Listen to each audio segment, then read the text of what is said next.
sebentar lagi acara berikutnya akan kami mulai. Apabila Bapak dan Ibu belum selesai untuk menghabiskan makan siang, kami persilahkan untuk membawanya ke meja dan tetap menikmatinya di meja masing-masing. Jadi sekali lagi kami undang untuk mengambil makanannya dan menikmatinya di dalam ruangan. Ladies and gentlemen, we are about to moving on to our next program.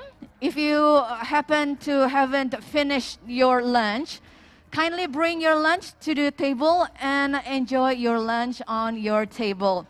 Jadi kami undang sekali lagi ibu bapak sekalian untuk mengambil makanan, dessertnya, minumnya ke dalam ruangan dan menikmatinya di dalam ruangan karena acara kita akan mulai tepat jam 1.15.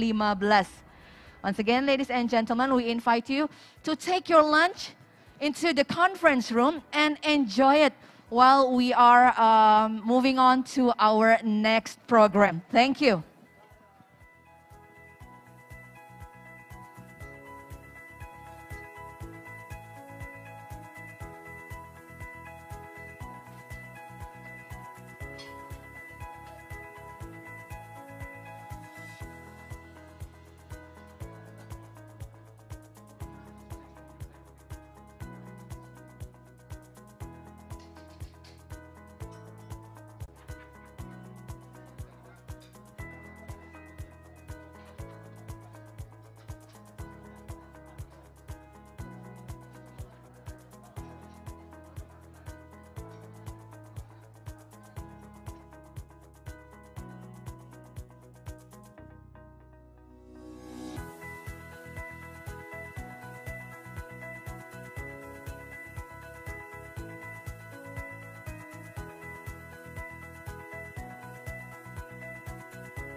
Ibu bapak sekalian yang kami hormati, kami undang untuk kembali memasuki ruang konferensi. Silahkan dibawa serta makanan, dessert, dan minumannya apabila belum selesai. Kami persilahkan karena keterbatasan waktu dan banyak sekali hal-hal yang ingin kami sampaikan kepada Anda. Kita akan benar-benar memulai acara sesuai dengan jadwal. Jadi kami mengajak Ibu Bapak sekalian memasuki ruangan, membawa makanan dan minuman dan menyelesaikan makan siangnya di dalam ruangan. Thank you.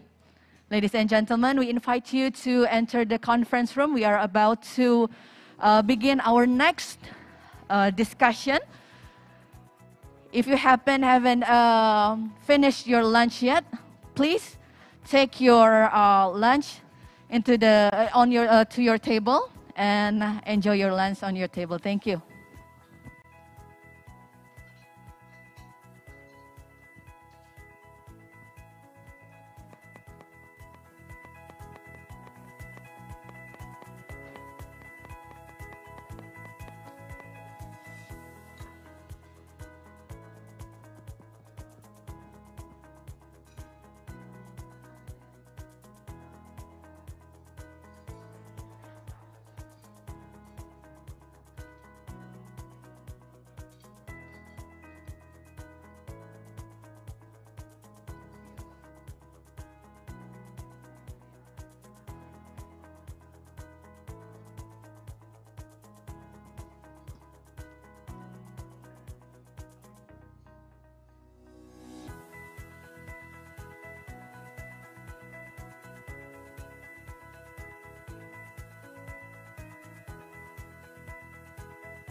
Ibu Bapak yang kami hormati, sambil kita menunggu dimulainya sesi diskusi yang berikutnya, kami informasikan dan kami juga mengundang Ibu Bapak untuk memperoleh sertifikat elektronik dengan cara memasukkan nomor token 011222 di daftar hadir pada akun LMS Anda. Kami juga akan meminta Ibu dan Bapak untuk kembali memasukkan nomor token kehadiran beberapa kali selama konferensi ini berlangsung. Dan pastikan Ibu dan Bapak mengikuti seluruh agenda kegiatan dan mengisi token dengan lengkap. Seperti yang kita ketahui, di sesi siang hari ini kita akan ada panel diskusi bersama pembicara kita dan akan diteruskan dengan presentasi berikutnya.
Welcome back, ladies and gentlemen.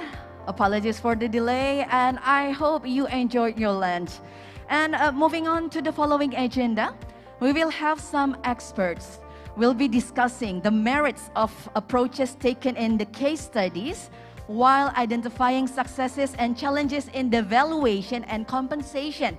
And also, the compensation of unregistered and customary lands, including data, risk, betterment, social value, and intangible assets. The panel discussion theme we have is how can we better manage valuation and compensation of unregistered and customary land. We have 5 panelists here. Profesor Dr. Insinyur Nur Azam Aksani, Bogor Agricultural Institute, ATR BPN. We also have Mr. Satoshi Ishihara, Senior Social Development Specialist, World Bank. And also Ibu Rengganis Kartomo, former chair and member of Indonesia Valuation Standards Board, KPSPI MAPI. Mr. Benjamin Alder, head of valuation of the Royal Institution of Chartered Surveyors. And also, last but not least, Mr. Mike McDermott, International Valuation and Land Policy Implementation Consultant. And this discussion will be led by our remarkable moderator, Ms. Prita Laura. Please welcome Ms. Prita Laura.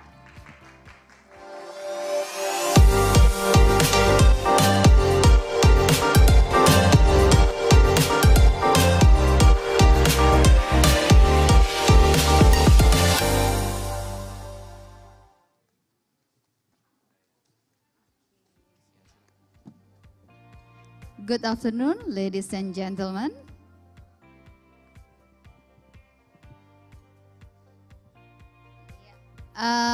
Please welcome again to this room for our next discussion. As we know that unregistered land rights may account for more than 70% of land rights in developing countries.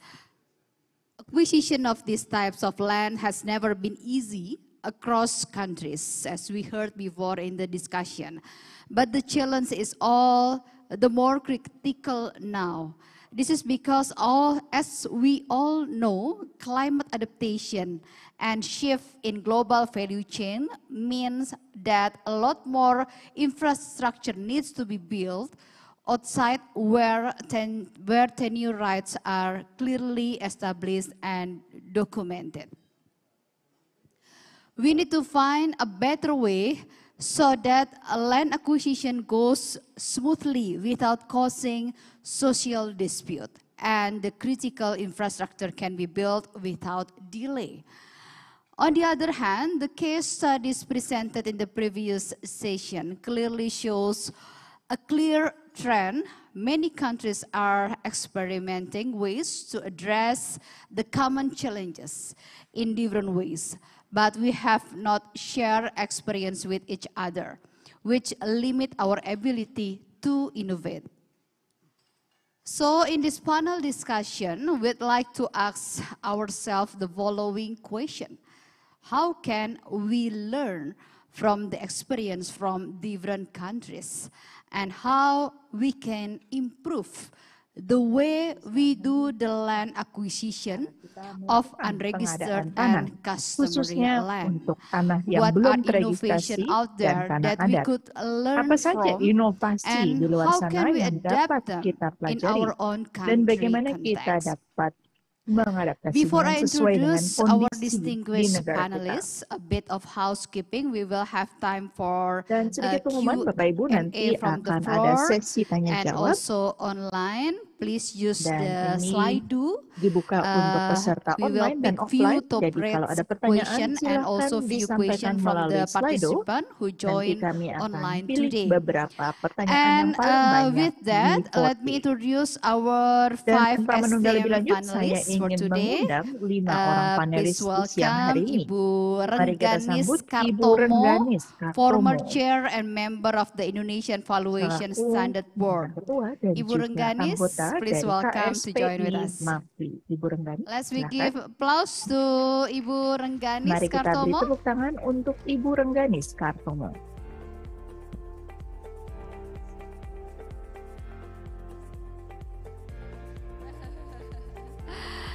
And again, we would like Dan sekali lagi, welcome Professor Nur Azam Azani, Dean of the Faculty of Business and Economics and the Institute of Agricultural Bogor. Please welcome. And also Mr. Dan selain itu saya juga Satoshi ingin Ishihara, mengundang Senior Bapak Social Satoshi Development Ishihara Specialist at selaku the World Senior Bank. Social Development Specialist welcome. di Bank Dunia.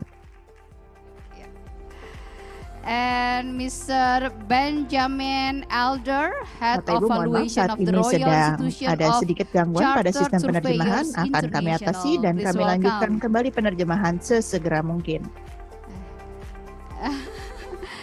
And Mr. Mike McDermott, International Valuation and Land Policy Implementation Consultant. Please welcome. Yeah, thank you for being here. Terima kasih karena sudah bergabung. Okay, this will be a Baik. discussion without a presentation, as I know. Yeah. First, I would like to ask Ms. Rengganis first.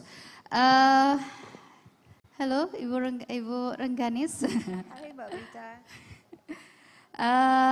As an experienced appraiser, valuation Sebagai is seorang penilai key to publik, land acquisition. And for the proper valuation of unregistered and customary lands, how critical is the availability of reliable data? Or the lack thereof. Could you please elaborate on that? Because you know the challenges data provide for the unregistered and customary land. Okay, thank you for the introduction, and it's been a pleasure to sit here with other distinguished panelists and discuss this big topic. Okay, so to answer your question, that's actually a very valid question in general valuation practice actually. And especially if we discuss the situation in Indonesia, that we do not have the property data center, unlike in Malaysia with NEPIC or in Singapore or in the Western countries. But as a valuer, we have to rely on our own database that consists of the basically offering price, because we do not have this mechanism to report transaction that happen in the market. So there is no mechanism to self-declare your transaction. So as a valuer, we have this offering data that adjusted to reflect the market value. On the other hand, actually, now that we have the National Land Agency that could capture the information of the price, or we call it transacted price, as reported or as captured by the PPAT, that's like the landed official, pejabat pembuat akta tanah. But usually because this price is related with the tax obligation, so it is usually lower than the than the actual price. So that's the situation.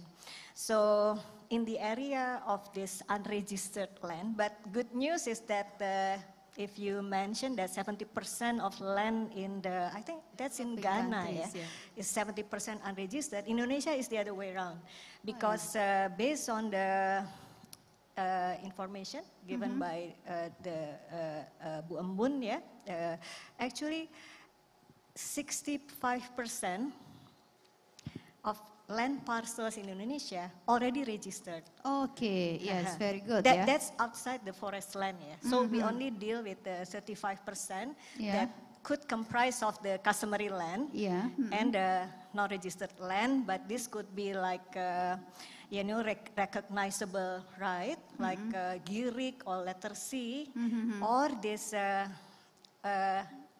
non-recognizable right, such as the squatter land, or land that basically people who live there has no right at all.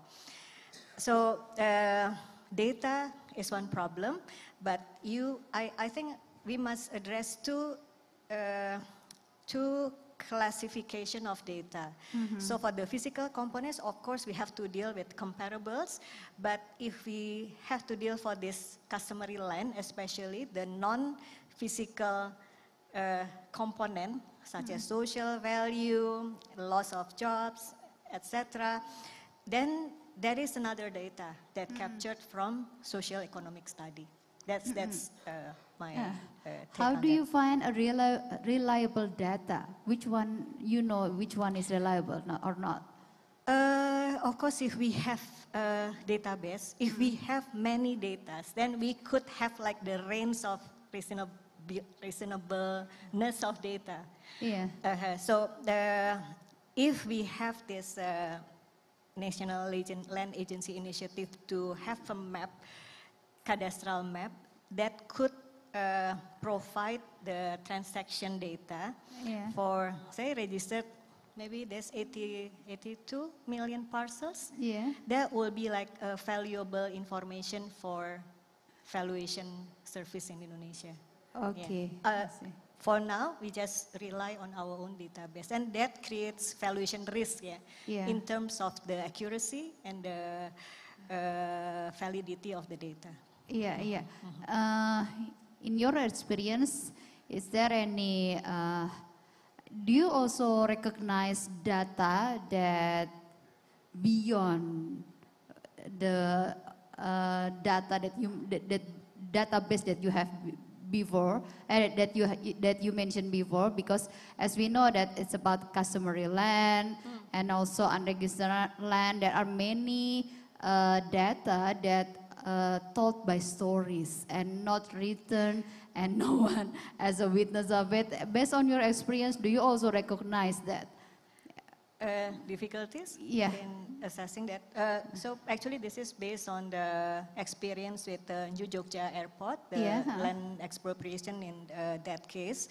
So if we define the property right of the Sultan ground, then we make assumption that is a freehold right. Of course, that will be different based on type of the customary land. So basically, customary land will not have market value, but we make assumption as if that is marketable. Because if we compare, then maybe other than the marketability, actually it could not be collateralized or put as a mortgage. So that's the weakness of this customary land. Okay, thank you for your answer, thank you. Let's talk about data again later, but I will switch to Mr. Satoshi Ishihara. Still on the same question, Mr. Satoshi, you have been working large-scale infrastructure projects that require large-scale land acquisition. And what are the challenges you experience in obtaining data that can capture socio-economic impacts of the affected communities? Thank you very much. Actually, I would like to turn the question to Pak Mutakin, who has done a large infrastructure project, because data is a very big issue. But I think it's good that if we're able to elaborate a little bit based on the project that we already heard about. So maybe I can turn the question to Pak Mutakin, is it okay? Okay, Pak Mutakin, would you like to explain about it?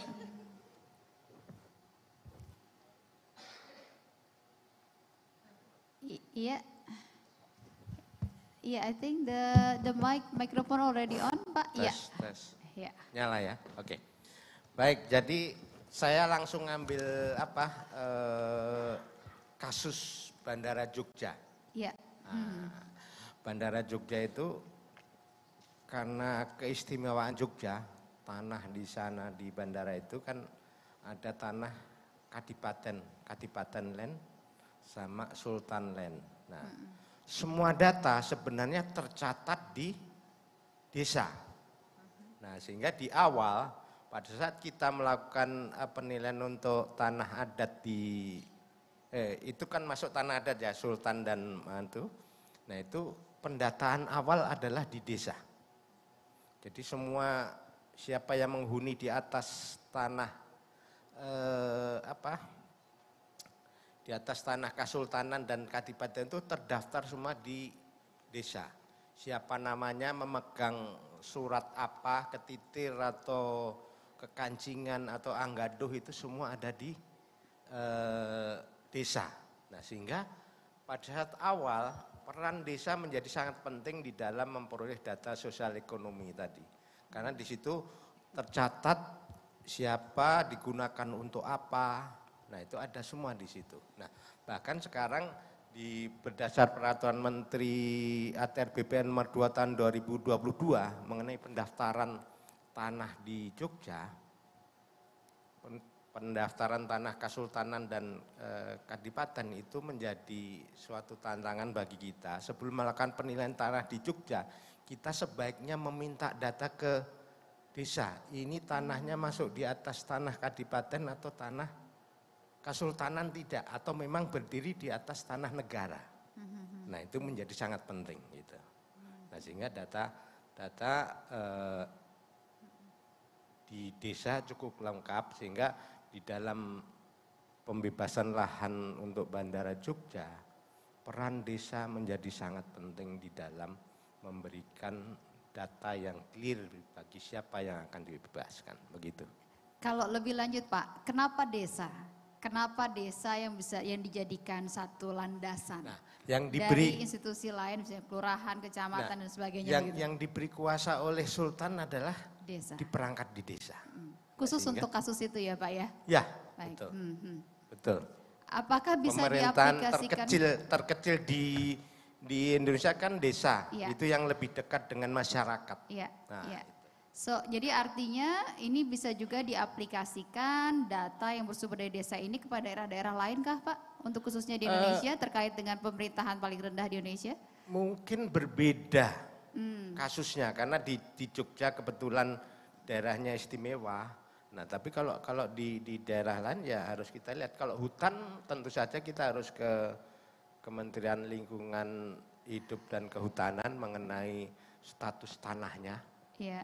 Jadi nanti dilihat ini statusnya tanah siapa, apakah masuk kalau hutan produksi bisa saja perusahaan atau bisa ke yang lain, jadi harus lebih jelas gitu. Iya.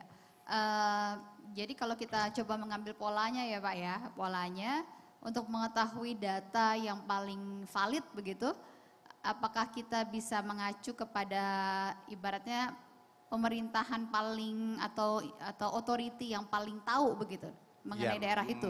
Kalau di kehutanan lingkungan hidup begitu? Iya, betul. Baik ya. Jadi kalau mungkin di daerah lain, mungkin desa atau kelurahan begitu itu bisa menjadi acuan data yang tertera di sana begitu Pak? Ya, mungkin kalau di Sumatera Barat beda lagi kan. Nagari nanti, begitu ya? Ya. Baik, oke. Ya, that's the pattern in Indonesia. Do you want to add the question, Mr. Satoshi? If I may? Yeah, Okay, sure. I think what I like to hear a lot is this the intangible values. And how did you collect these intangible values, which may not be available from village office even, or do they have data on intangible assets too, like incomes or whatever else? Ya, bagaimana untuk intangible assets-nya Pak? Menghitungnya seperti apa? Nah, Kalau intangible asset tentu kita harus melakukan survei langsung. Jadi kita harus tahu bahwa katakanlah kalau yang di kasus Bandara Jogja itu kita harus lihat di atas tanah itu digunakan untuk apa? Apakah untuk warung, untuk apa?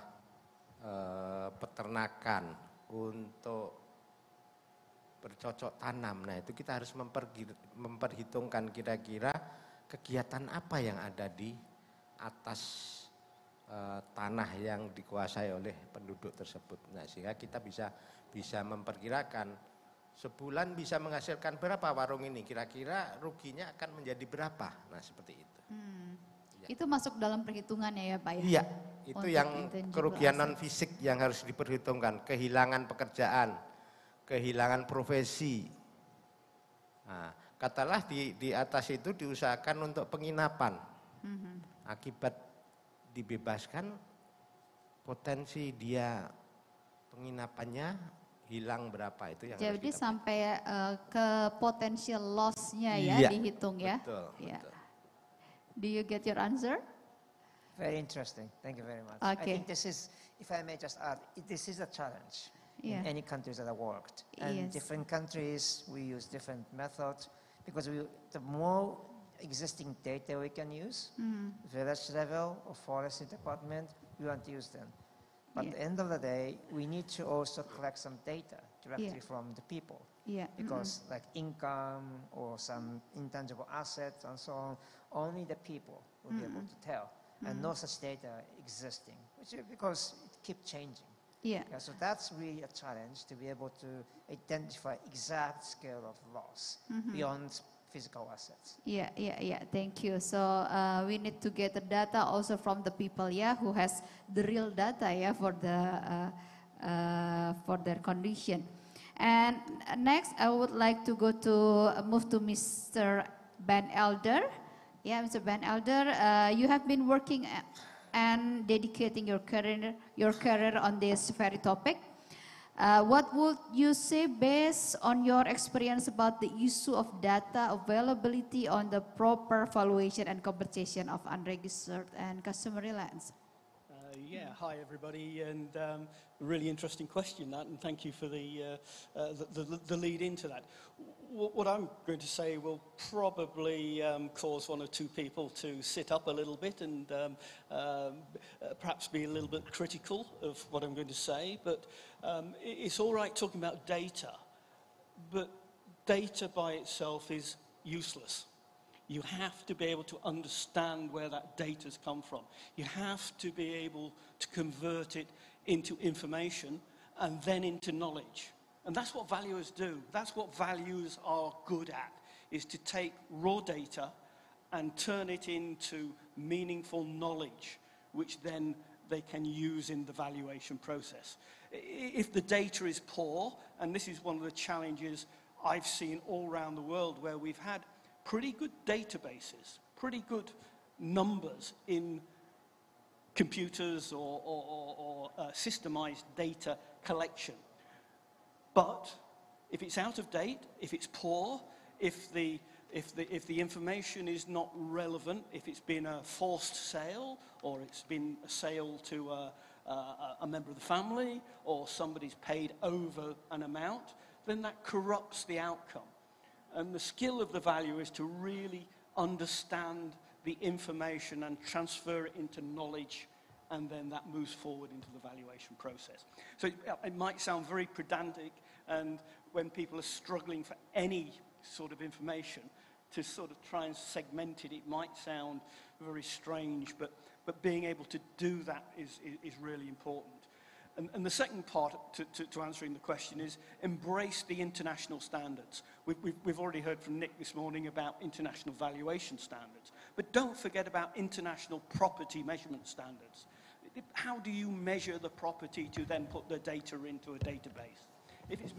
There was some research done a few years ago where it showed that depending on the basis of measurement that you use, you could get a 25% difference in the reported space in a piece of real estate.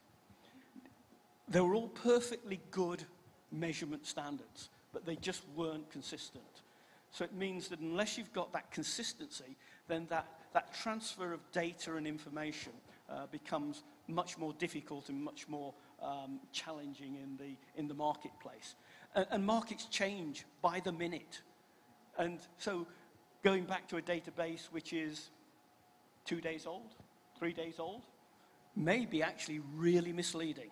So the valuer's job is to be up to date, understand the market, be involved in the market, and then you're able to start to report market value, or perhaps looking again at the international standards. We've rather focused on market value today, but there are other bases of values contained in the international standards. So there's investment value, which is worth.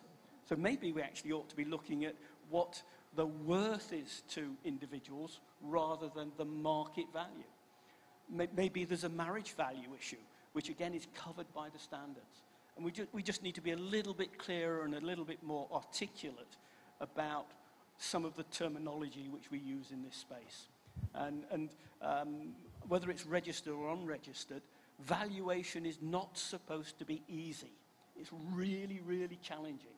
And trying to apply valuation to a policy, we need to make sure that the valuer is not abandoned to make policy as they move through a valuation process. A valuation process is really clear, and it needs to be carried out within parameters. If those parameters aren't there, then the valuer should or must go back and get that clarity before they can proceed. Yeah.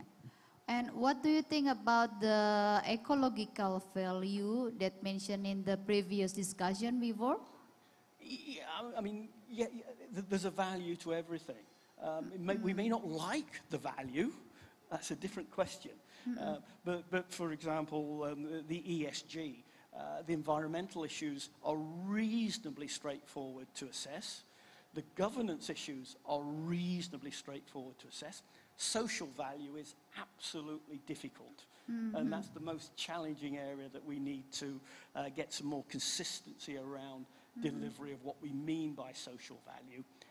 And it's one of those things, my first degree was in economics, and economists have talked about externalities for many, many years. And the valuers need to embrace that process of trying to bring non-market issues into the market. And it's really, really difficult. Yeah. But valuers are well placed to do it. Yeah. Based on your experience, do you have any specific method how to ensure whether the data is reliable or not? It's down to the skill of the valuer. The valuer is the person who is responsible for reporting the number, and so it's their job to actually understand the data. Even in Western economies, from the UK, we have gaps in information because the market changes. We had a little dilemma with a prime minister a few weeks ago, and she only lasted a few days. And the markets reacted to that political instability. And so the data which was available on the Monday before Liz Truss became Prime Minister, and the data which was then used on Tuesday afternoon were completely incompatible. And the valuer had to recognise and change that number. The RICS issue a guidance note on comparable evidence, and it runs through a hierarchy of the types of evidence on which you should rely. And if there's no foundation data, then it should be sentiment. And you can go out and this is what my colleague was talking about there, getting the sentiment from the marketplace. It may not be hard data. It may be data or information which says, we know nobody's buying hotels at the moment, but if the Ritz-Carlton came on the market, how much would you pay for it? And that starts to become a sentiment data. So valuers need to be really close to the marketplace. Yeah. Okay. Thank you for your answer. Okay. Next, I will move to Mr. Mike McDermott. What would you say on data availability to support proper valuation of unregistered and customary land? Yeah, thank you very much. Pretty much building on what's already been said, data, as Ben mentioned, is just the beginning. Now, what the valuer needs to sort out from is to turn that data into information. Information is a difference that makes a difference in the context. Now, the problem there is, how do you assess what makes a difference? And that only comes from a lot of experience in terms of assessing these things. So you get the information, you go to knowledge, and then you can go to understanding. And when you're talking about customary land, as was mentioned by Dr. Rahman, there are significant issues about coming to an understanding of what different knowledges mean in different contexts. So that is, to be a professional valuer, you need to understand the market dynamics in the particular area. If there is no market in there, you're still assuming parties. So we valuers are not looking at the parties actually in situ. We're looking at willing buyers and willing sellers in a market environment. So we valuers cannot give you all the answers you need for resettlement and compensation. What we can do is provide an answer as to the market relevance of different value sets that are at play.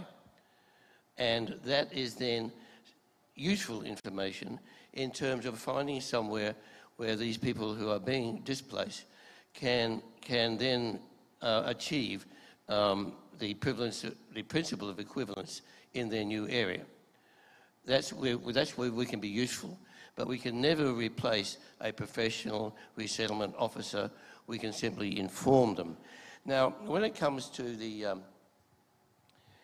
aspect of data, another emphasis we valuers really require is the date of the valuation that we are to be performed.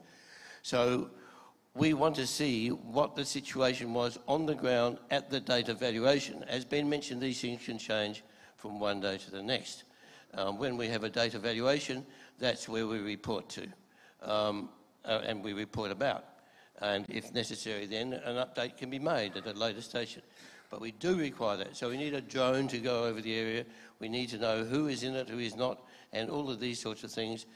Data providers can be very useful in specific contexts of that nature. The other point is that the retention of information needs to be properly organised and classified so that people can then see exactly where people were coming from at that particular date of valuation.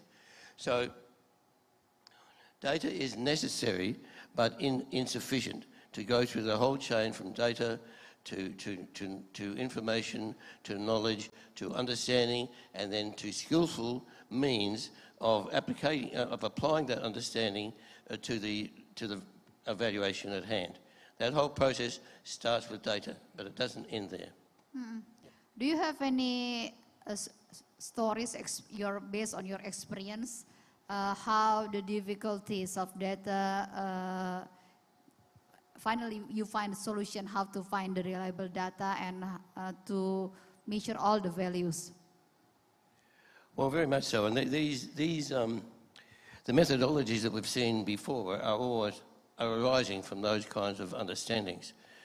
Well, valuers go in with an attitude of I don't know, but I want to find out. In other words, we can only absorb other people's understandings of a situation with an open mind, not a closed one. And so when it comes to a new frontier of identity construction, a new frontier of the way people look at the world, it's not our job to impose our preconceptions upon that space. It is our job to understand the market-relevant dynamics in that space. And a lot of these methodologies that our previous speakers were talking about are there specifically to allow that process to unfold. Unless you put your foot in the door, you'll never get an understanding of what's in that, on the other side of that door. So the processes, the methodologies are gradually being worked through as we speak. Yeah, Okay. Thank you for your answer. And next we will go to Professor Nur Azam Ahsani.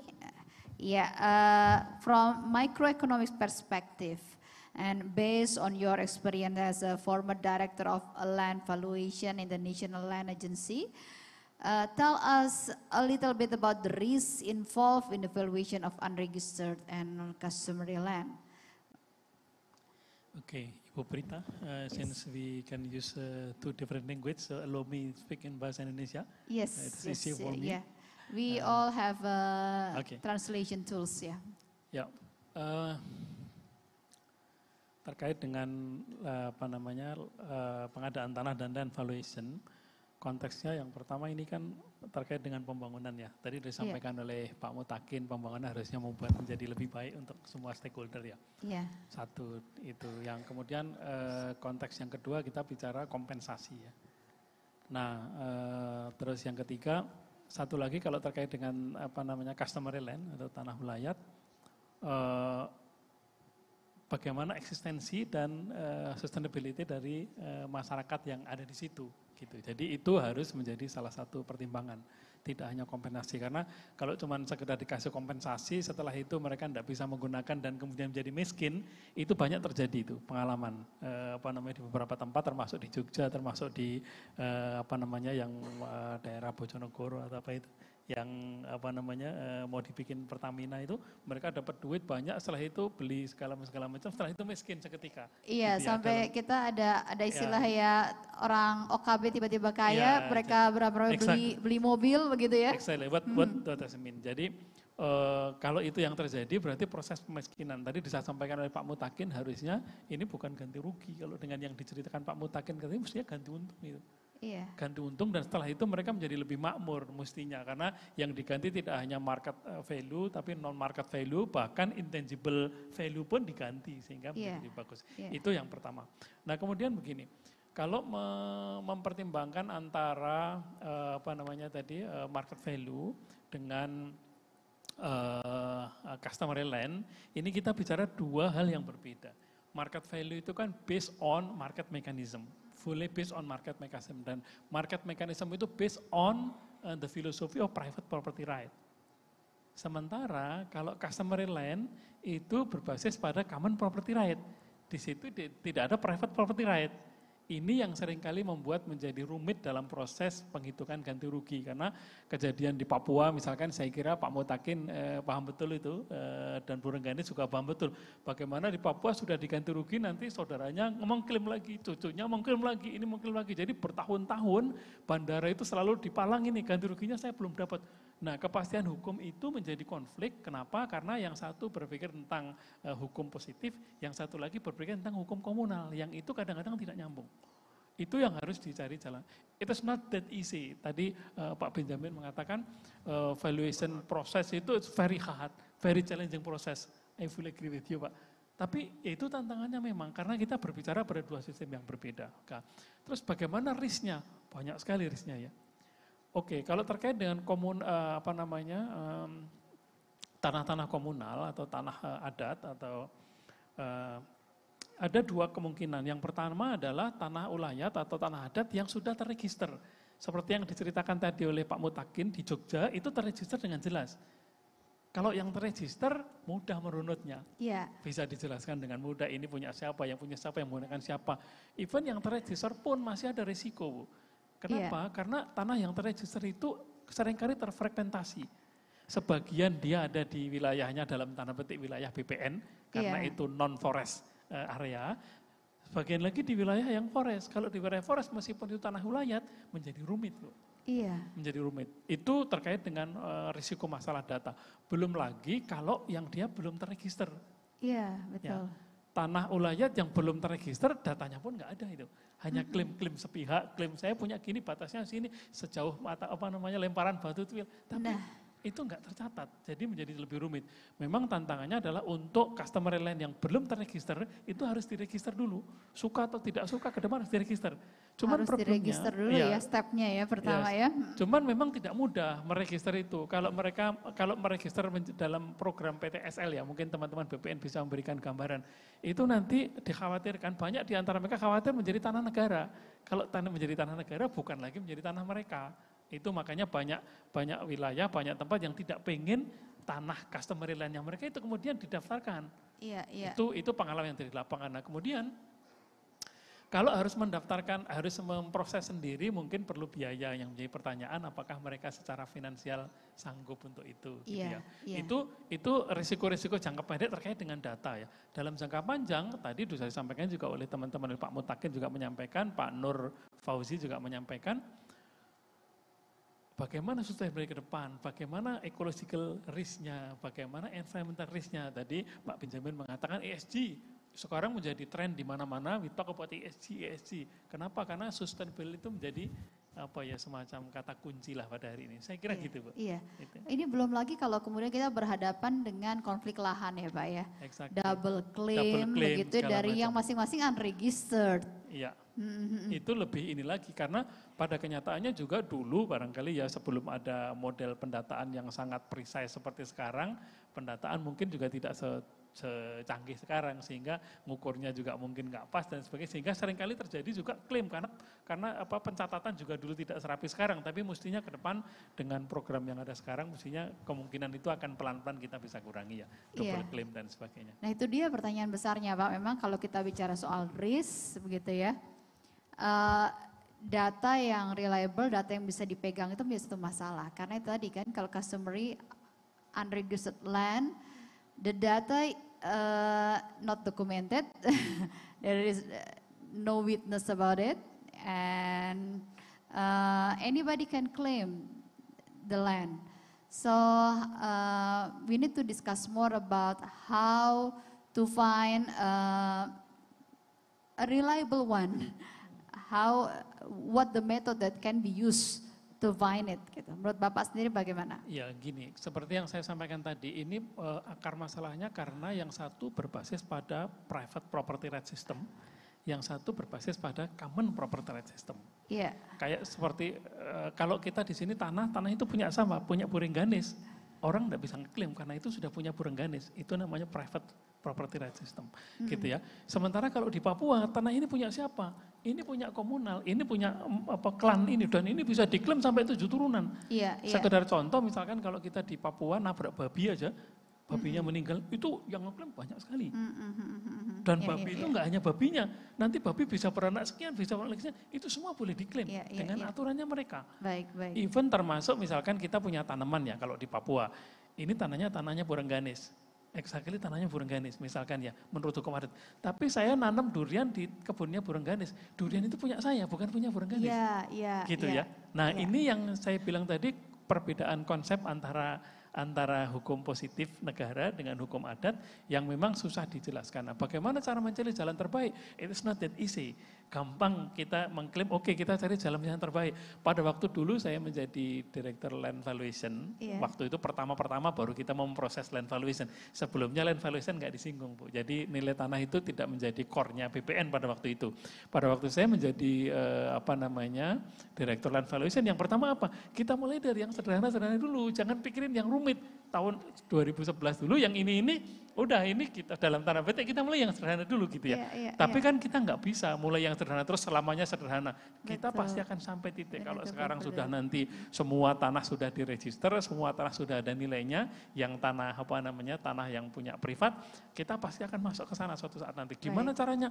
Komunikasi antar dua arah itu harus penting sekali menurut saya. Kalau kita tidak bisa mengakomodir atau paling tidak mencari jalan tengah dengan pemilik community itu, maka yang terjadi dalam jangka panjang konflik berkepanjangan yang tidak akan pernah selesai.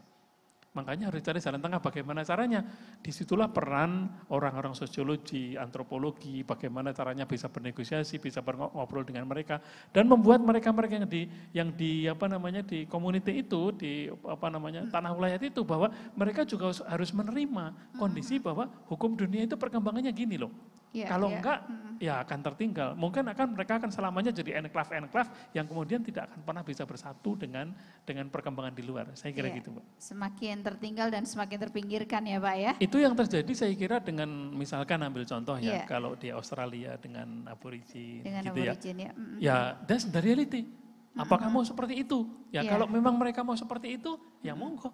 Kita tidak bisa maksa. Tapi apa iya gitu ya. Rasanya kok kita kasihan juga kalau itu saudara-saudara kita juga. Kalau mereka tidak maju kan sayang. Warga negara Indonesia juga ya, gitu. Who has the same right. Ya. Oke, baik Pak. Saya akan beralih berikutnya kepada, I will go to Mr. Ben Elder again. What tools may be available to mitigate the risks? Yeah, okay.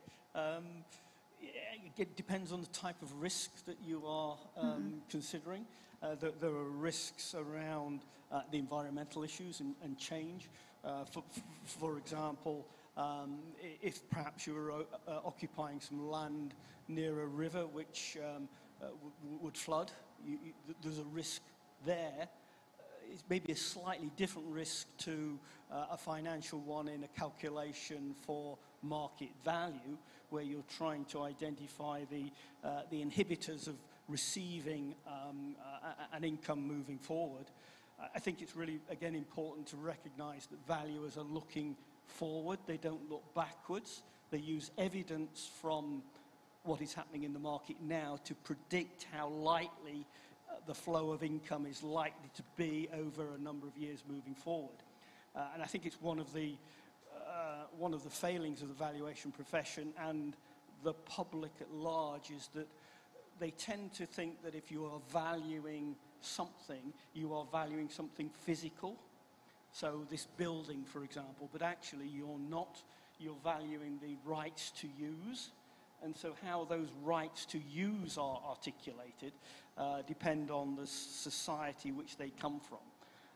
And then if you move into statistical testing, then there are methods around Monte Carlo theories, the sensitivity analysis, but they are all statistical bases, and they will help the valuer identify the risk, but what the valuer then does with that risk is in their skill set. So there are techniques to identify the risk, and there are pointers which will give that decision process. But going back to what Mike was saying, those risks are time-based, because the risks today are not going to be the same as the risks tomorrow. So we need to be able to really clearly articulate when we're fulfilling a regulatory function of evaluation. So what is the regulation process which is being carried out? But most people also want some advice, which is the forward look, and they want some advice about what might happen. But that's not valuation, that's advice. And valuers are very good at delivering it, but they need to be really careful about the advice part, because you're moving into the unknown. And if you're not really very careful as a valuer, you can be giving advice, but then find it gets wrapped up into the valuation, and you can become liable for that advice as if it was a regulatory prediction. So some really careful language needs to be delivered by the valuers. I think we've heard conversations around valuers being made liable for some of the numbers which they've reported, but actually they've been reporting them in good faith, but they haven't had the clarity of the policy that they're trying to deliver against. I really think there are some real challenges that we need to address between the policy objectives of organizations like the ADB, the World Bank, the Indonesian government, and then the valuation part and the compensation rules which might exist in a particular country. And there's a gap between those two processes, and those need to be understood as one of the risks involved in delivering the projects. Yeah, okay. Thank you for your perspective. Okay, next we will go to Mr. Mike McDermott. You were involved in developing and writing both the policy guide and the manual for the UN Habitat GLTN concerning the valuation of unregistered land. Tell us the risks, especially for customary land. Well, those risks have already been well addressed by our previous presenters. In particular, Dr. Rahman's points were that people operate from different value sets. He used the word ontology, which is basically the study of being. People have certain assumptions about their life activities which work in their environment. The problem is when you remove them from those environments, you also sometimes remove them from the legitimacy of their value sets. So, for example, we come, or at least I come from a market-based set of values. That is an ontology, a way to look at things. In customary land often comes from a completely different ontology from that which we valuers are used to working within. So rather than go beneath the ontology to what's called chthonic values, which we all share as fellow human beings, we need to become trans-ontological and understand that people can view the world in completely different ways to those that we are accustomed to working in our own fitness landscapes. So valuers entering in a completely different ontology need to become trans valuers, that they can then understand what's in the land for the customary people, what's in the land for the market-based people, and to be able to see just how far a market can take you in compensating for the whole sets of values that they possess that we don't. So what a valuer can provide is that particular number of an estimate of value whereby people can then be moved to another place whereby their own ontologies can continue. But we can't, that's very, very difficult. But when it comes to degrees of difficulty, there's a whole new world of difficulties that resettlement officers have. What we valuers can do is take a part of the burden from their shoulders.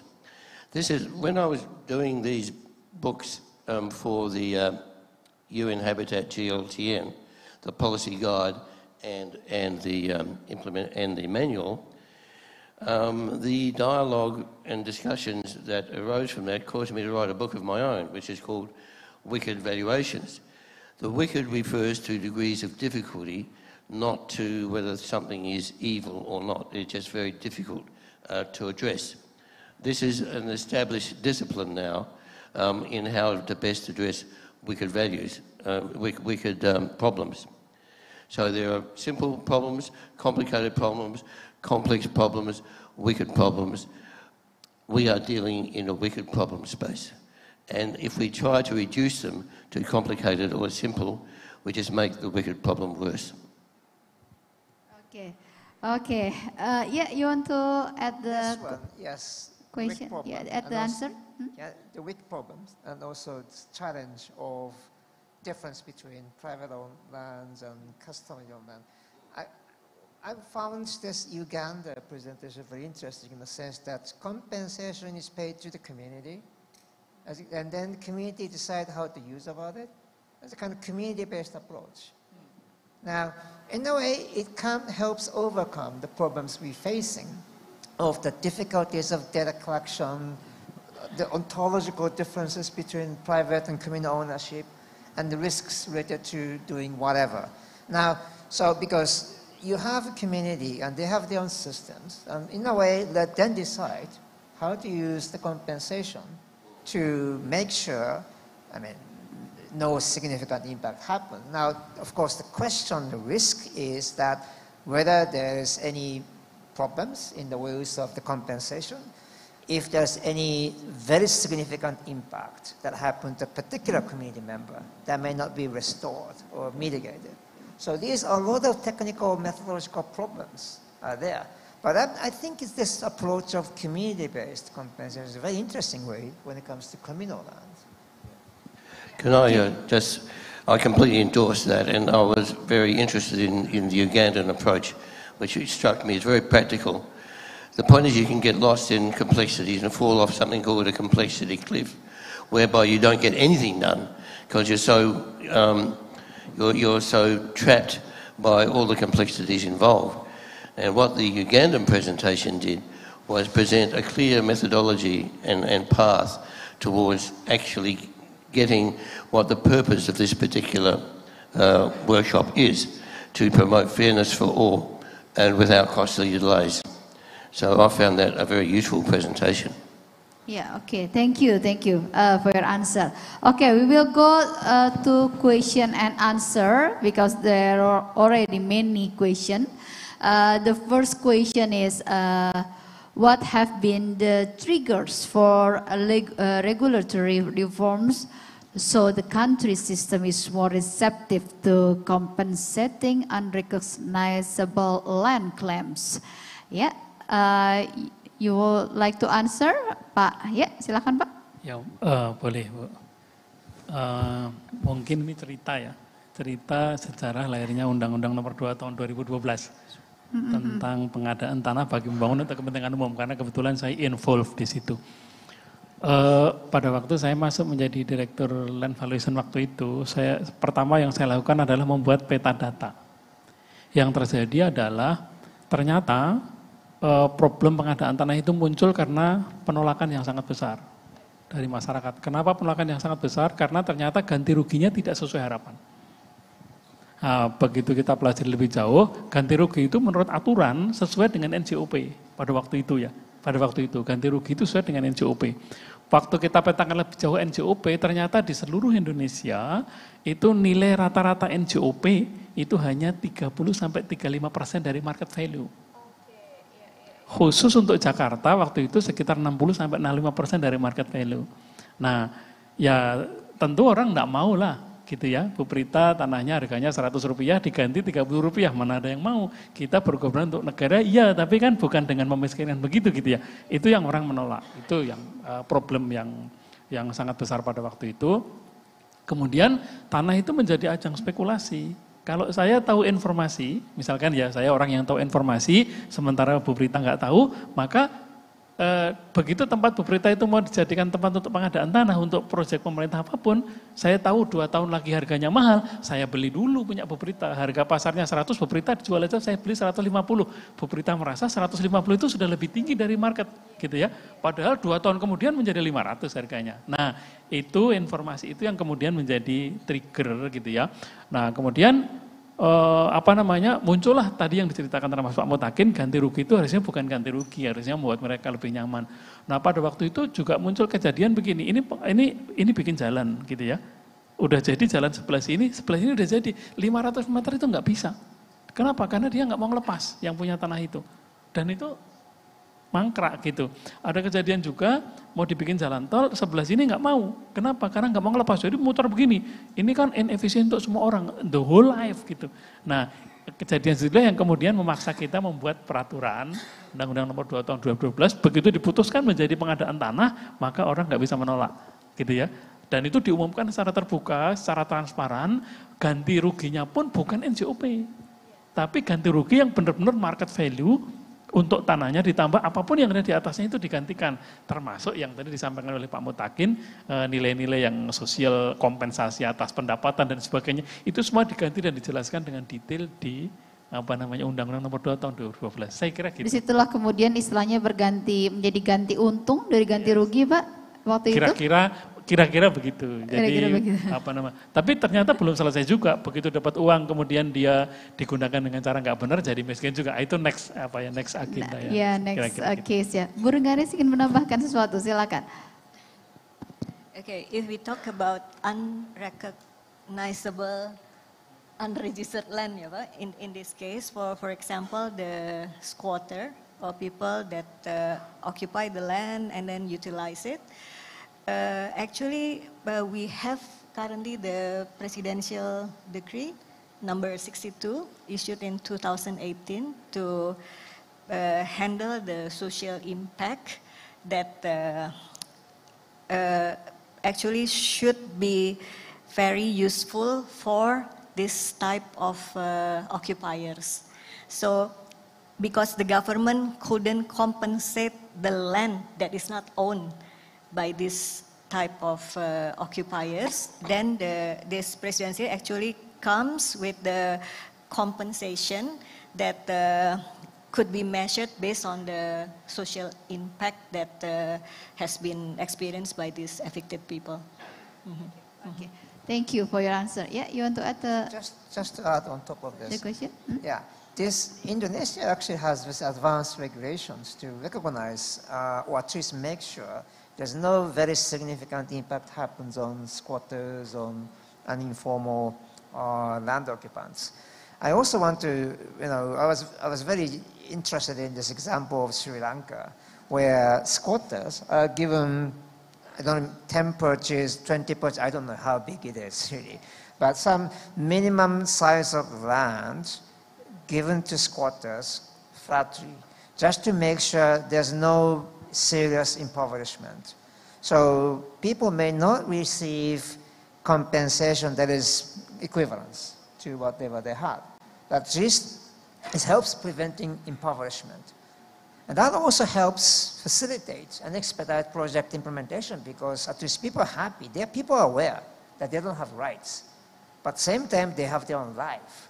Now, the project gives them a small piece of land that is enough for them to sustain, reestablish minimum livelihood to continue their life. And that really facilitates the project implementation and avoid delay. So there are many examples in the world how to handle this kind of issues. It's very interesting cases, including from Indonesia, this regulation 2018. Yeah, very interesting. Thank you for your message. Okay, we go to the next question. How to work within legal framework to do the best possible way to value and compensate unregistered land users. What would be the first step to do this? Would you like to answer? Maybe Mr. Mike McDermott or you, Mr. Alderman first? Okay, shall I go? Yeah. Okay, Mr. Mike first. Sorry, yeah. Because you both are ready. Okay, Mr. Mike McDermott would leave, yeah? Yeah, okay, you go first. Okay, well, one thing to bear in mind when it comes to customary land, unregistered landowners, is that markets only deal with a certain group of people. They deal with willing and knowledgeable and prudent sellers and willing, knowledgeable and prudent buyers, and both are assumed to have the motives, the means and the opportunities to express the values in that marketplace. However, if you're from a non-cash economy, where is your means of providing the amount of money to the vendor that will express your values? So you can want the land with all your heart and soul, but if you don't have the money to outbid everybody else for it, you cannot express yourself in the marketplace. And that's the core of the part of the answer to the particular question, is a recognition of that reality. And from that particular base, I'll hand over to Ben to take that answer further. Okay. Thanks, Mike. Yeah, thank you, Mike. Again, I'm probably going to be the unpopular person here in that it's not the role of the valuer to be fair. That is not their job. It's the role of the policymakers to be fair. The valuers are there to do a job. And the question there says about within a legal framework. So if somebody is occupying land illegally, my first question would be, well, how long will it be before the authorities actually remove them? Because that immediately then gives me a framework of time which I might then use to compensate them for the loss of 1, 2, 3, 4, 5 years. But they haven't got an inheritance right. But that depends on how we then define that issue about ownership. We tend immediately to leap to formal registration because that's probably the most reliable. But there are lots of people who occupy land legally but don't have the relevant documentation. So I think it's really important we start to delineate between people who are occupying land illegally and therefore the legal system could remove them, and people who just haven't registered their occupation. I mean, there are great big bits of the UK which are unregistered. It doesn't mean nobody owns it. It just means that they've not been transacted since the registration process we put in place. So again, we need to be really clear about which bucket we're putting all these types of occupation into. Then we can start to devise the answer from there forward. Okay. Yeah. Thank you for your answer. Mr. Mike Wedemer, what time you must leave? It's me. You are Mr. Ben Elder. Yeah, okay, sorry, I'm sorry. I've got a flight to get, so I need to get my taxi at 3 o'clock. So it's sitting waiting for me, so I'm okay for a few more minutes. What, I'm sorry? I'm okay until 3 o'clock. Oh, you are okay at the 3 o'clock. Okay then. So apologies. I will go to the next question to Mr. Mutakin. What did compensation for residents of Sultan land cover? You said compensation didn't cover land loss, but did affected people become landless? Ya, Pak Mutakin, silakan. Baik, terima kasih. Jadi seperti saya jelaskan tadi bahwa sebenarnya penghuni untuk Sultan Land ataupun Kadipaten Land itu adalah penduduk yang memang tidak punya tanah. Jadi dia istilahnya seperti menumpang. Menumpang di tanah Sultan. Menumpang tanah Sultan. Baik. Nah, sehingga meskipun menumpang tapi ada catatannya di pemerintah desa.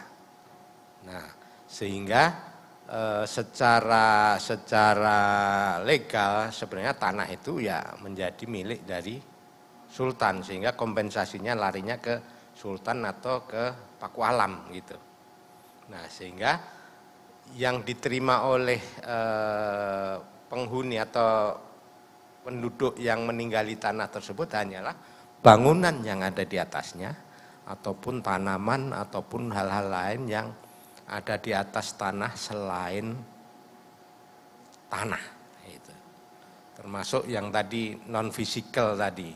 Cuman karena tanah memang terdaftarnya atas nama Sultan, makanya penduduk bukan berarti dia kehilangan tanah, memang selama ini dia tidak punya tanah, tapi menumpang gitu.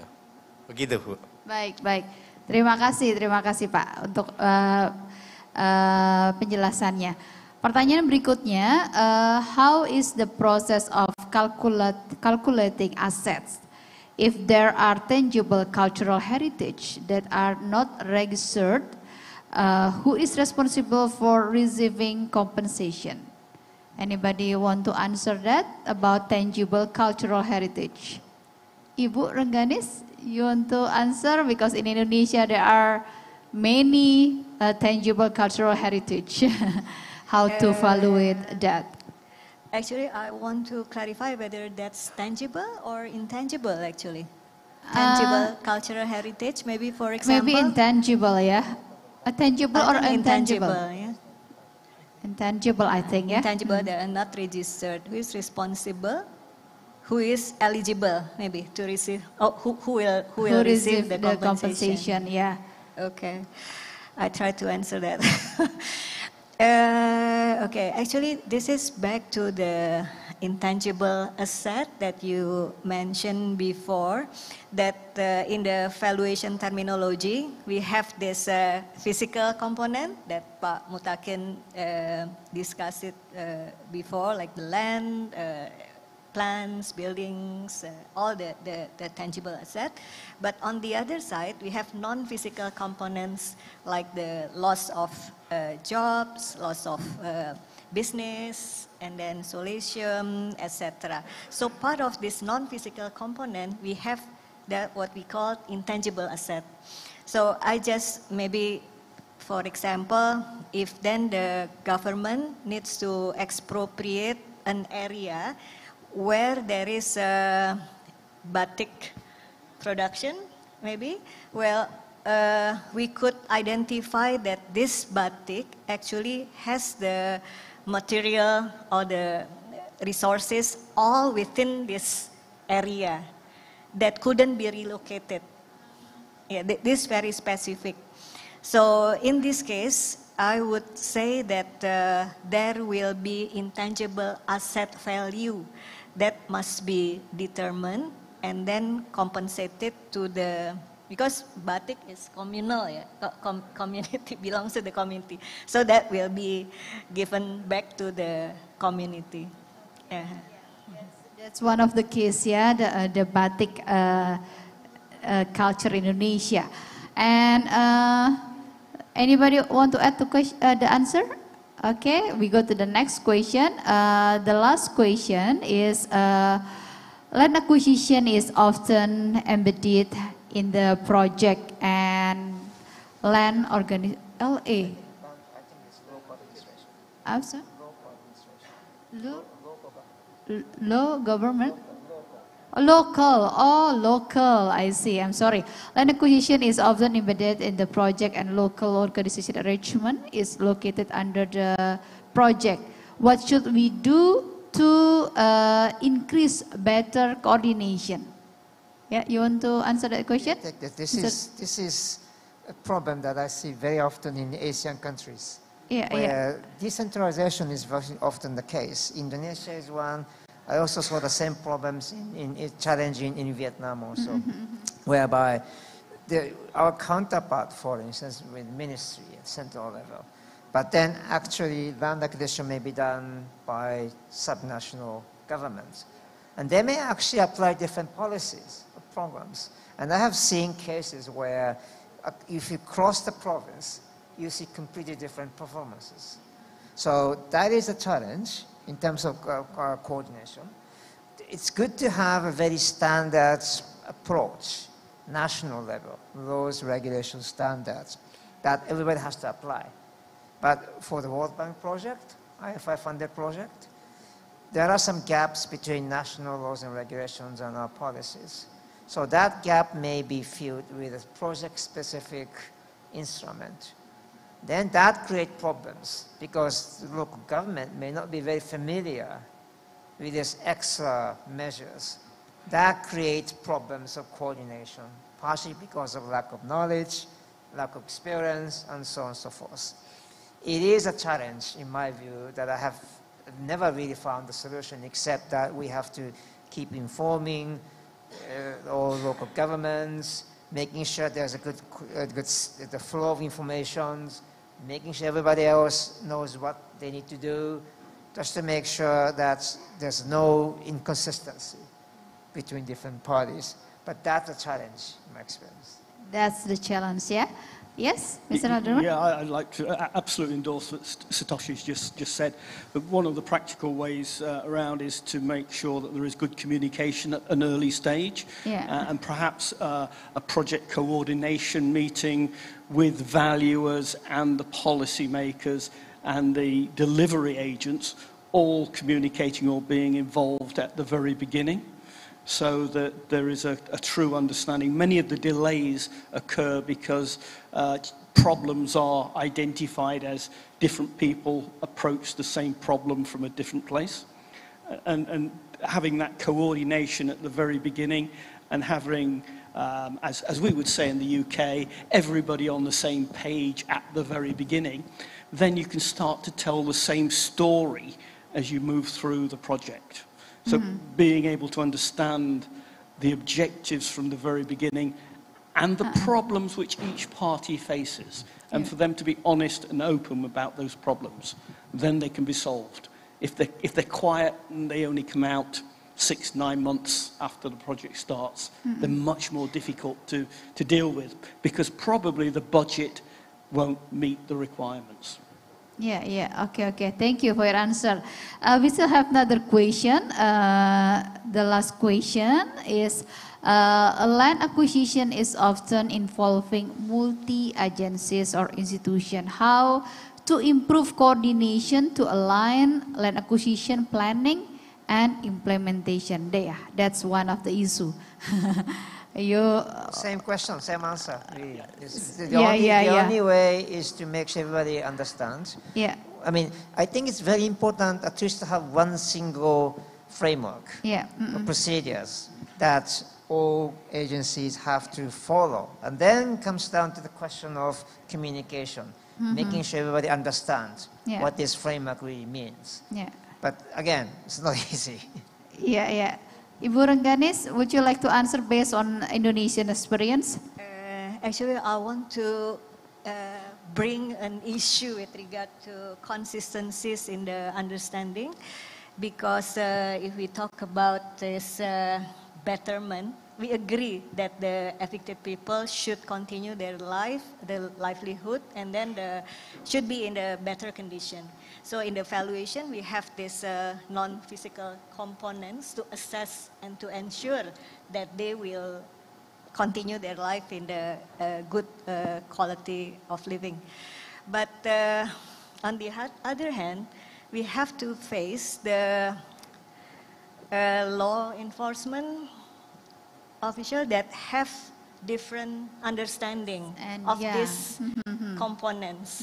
Like they will think if we pay more than the certain, I don't know, this, because fair replacement value is basically value to the owner, and this is market value plus additional premium and other compensation. But from the law enforcement point of view, this could be potentially create state money loss. And this has potential to bring valuers to jail. So this is talking about consistencies. This is something that the National Land Agency, government should have same understanding and same mindset of how the compensation should be measured. Okay, thank you. Do you want to add the answer, Pak Nur? Ya, terkait dengan pertanyaan terakhir, saya kira dengan Undang-Undang Nomor 2 Tahun 2012 dan turunannya itu pengadaan tanah di kita udah jauh lebih mapan ya, dibandingkan dulu sebelum. Sekarang rasanya proyek-proyek hampir tidak ada yang terlambat gara-gara pengadaan tanah dengan aturan yang terbaru. Hanya kalau mungkin mau diperbaiki menurut saya, kalau sekarang itu BPN masuknya di tengah. Waktu perencanaan awal itu di kementerian yang membutuhkan. Gitu ya, setelah mereka memutuskan baru di BPN terlibat. Nah, barangkali akan jauh lebih bagus tadi disarankan kalau coordination itu dari awal. Jadi kalau BPN sudah dilibatkan dari awal mungkin akan jauh lebih mulus. Itu barangkali. Saya ingin komentar Anda juga ini Pak, terkait dengan rencana ke depan ini kan kita mau ada land bank. Iya, untuk kemudian menyediakan tanah untuk pembangunan gitu ya. Satu bentuk inovasi baru begitu ya dari pemerintah. Menurut Anda bagaimana? Apakah ini ada catatan yang perlu diperhatikan terkait juga dengan fairness valuation dan juga untuk unregistered and customary land yang ada di sana? Ya kan ini program pemerintah yang sudah dicanangkan, kita mau ada land bank dan sudah diproses ya, sekarang sudah berjalan, terutama tanah-tanah yang mungkin selama ini terlantar, tanah-tanah yang kurang termanfaat dengan baik dan sebagainya ya. Ya kita tunggu aja supaya land bank ini bekerja gitu ya.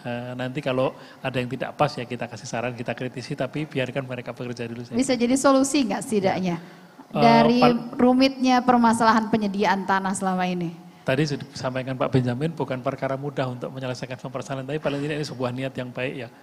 Kita sih berharap dengan ini paling tidak ada satu yang mengkoordinir kan gitu. Dengan itu mudah-mudahan sih lebih baik ya. Kalau saya sih berharap ini akan menjadi sesuatu yang lebih baik. Harapan.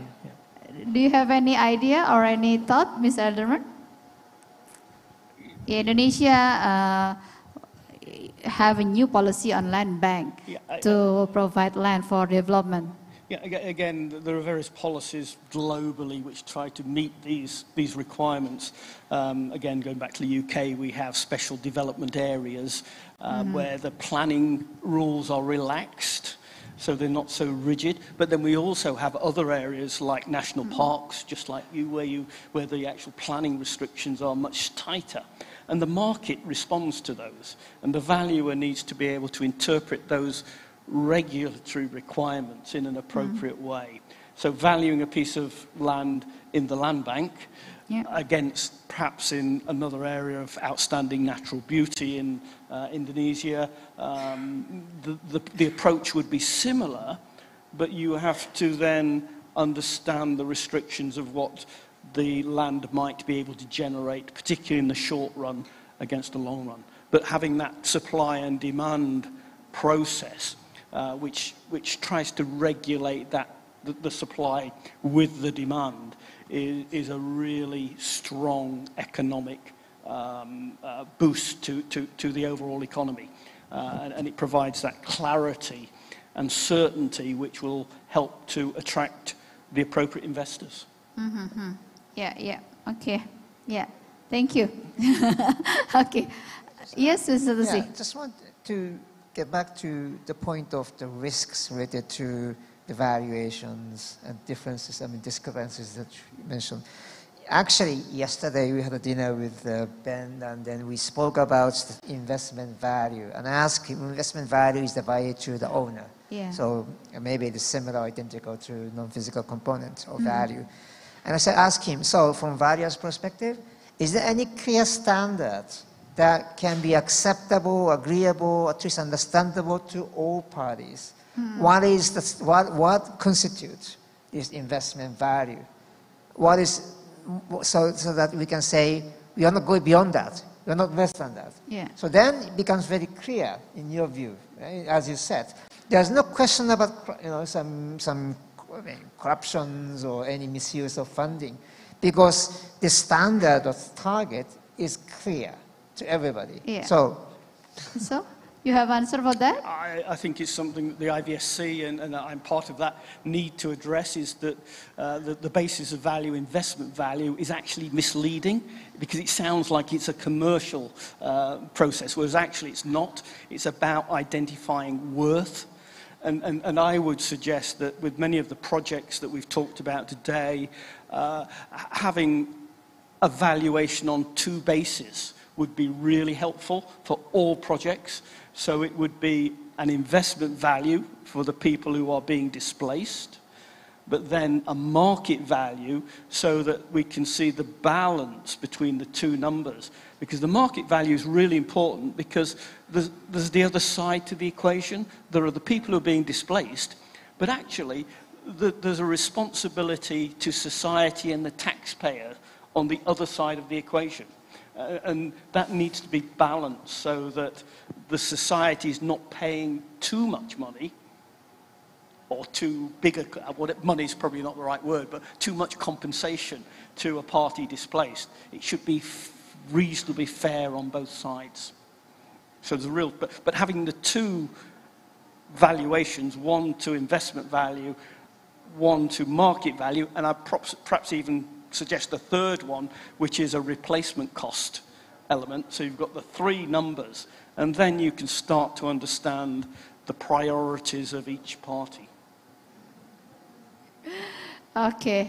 You want to add the answer, Bu Rengganis? Looks like you want to add something. Yes, so just to tell me I'm wrong.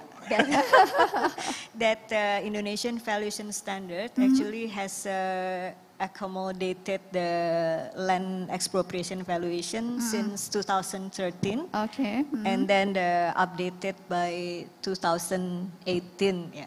And the basis of value that we use called fair replacement value. Yeah. Yeah. Okay. Thank you for your information.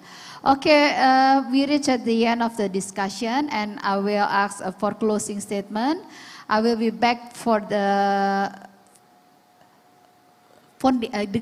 foundation of the question is, what is the best method to give fairness to unregistered and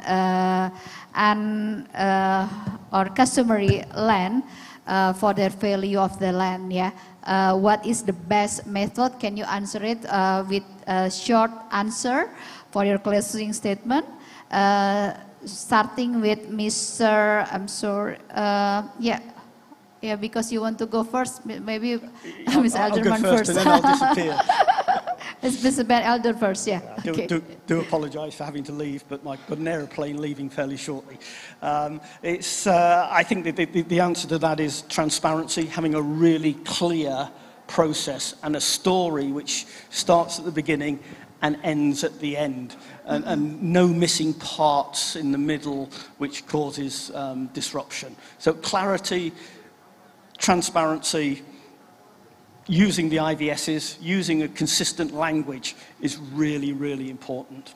Yeah, clarity. Okay, thank you. Yeah, that's part of the communication is very important. Yeah, clarity. Yeah, for the clear message. And Mr. Mike McDermott. Well, yes, and obviously I endorse what Ben had to say there. The other point is what we were saying right at the beginning. We need to go through the whole process, data, information, knowledge, understanding, skillful application. Without the understanding of what markets can deal with and what values they cannot deal with, and to what degree markets can address these different values, then we aren't optimally serving the role that we valuers need to play in informing resettlement officers about just what can and cannot be achieved by the market value. The point is we need to have the affected parties as well off after the whole process as they were before at a minimum. And the methodologies need to ensure that as well as can be done at the time. Okay. Thank you. Let's give a big applause to Mr. Ben Elder before and Mr. Mike McDermott. Thank you. And how about you, Mr. Nur? Ya, seperti tadi kita sepakati, ini bukan pekerjaan gampang ya. Ngitung kompensasi bukan pekerjaan gampang, pekerjaan yang sulit dan bahkan berat sekali. Tapi kita harus mencari jalan tengah yang terbaik memang, karena memang dibutuhkan dari dua sisi ya. Kata kuncinya tadi Pak Ben mengatakan fair dan terbuka ya. Saya ingin menambahkan satu lagi, kalau untuk kasus Indonesia menurut saya kepastian hukum. Jangan sampai kasus yang tuntutan berulang-ulang itu terjadi sehingga nggak pernah beres. Saya kira tiga itu, fairness nomor satu menurut saya penting sekali, terus kemudian transparansi itu penting, dan kepastian hukum saya kira. Iya, baik. Terima kasih. Fairness, transparansi, dan kepastian hukum itu amat penting. Berikutnya, Ibu Renggani, silahkan. I would see from different angle. I think prior to the work done by valuers, actually there is a study, right? Feasibility study that involved the socio-economic assessment. And most of the time, this study is just put as formality. And with regard to the customary land, that is something that is very, very important to be assessed. And then this will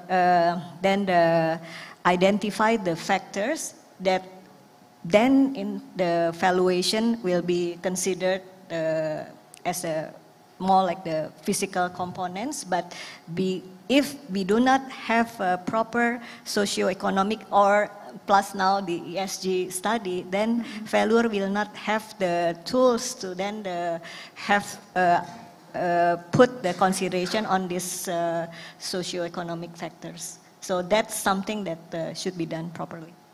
Okay, last but not least, please. Thank you. Well, it's a tough question, of course, and there's no clear answer that you can apply across the board anytime. Yeah. Just want to pick up what you said of this legal certainty. That's a very important one in order to make sure everybody is aware, clear what needs to be done, and so on. But at the same time, I would rather emphasize the certainty part rather than legal part. Because, for instance, the Jogja case, yes, people didn't have the legal rights, so they were not landless, legally speaking. But they had life also there. They had some livelihood that they had on the land that they occupied. Then the question, for instance, some examples from Sri Lanka, Uganda, of some kind of approaches that is standardized as a way to make sure nobody really got impoverished to the extent that they become too poor.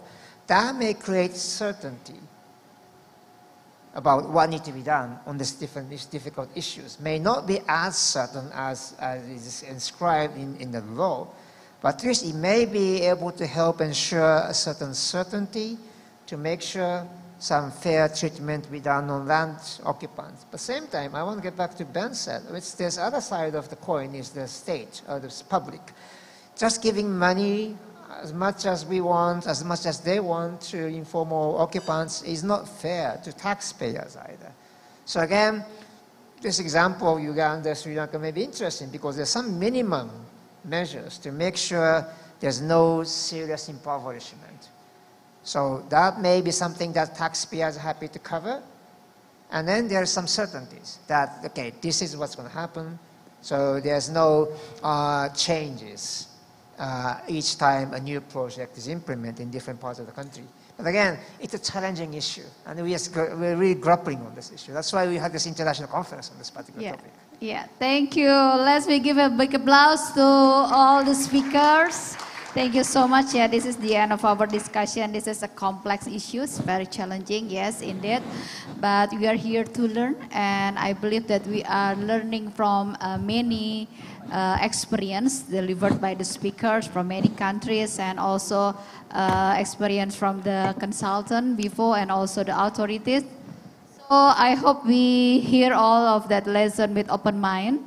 Or so after these seminars, maybe we could find another best way or solution to give fairness for the owners of the unregistered and customary land. So thank you once again. Good afternoon. Thank you.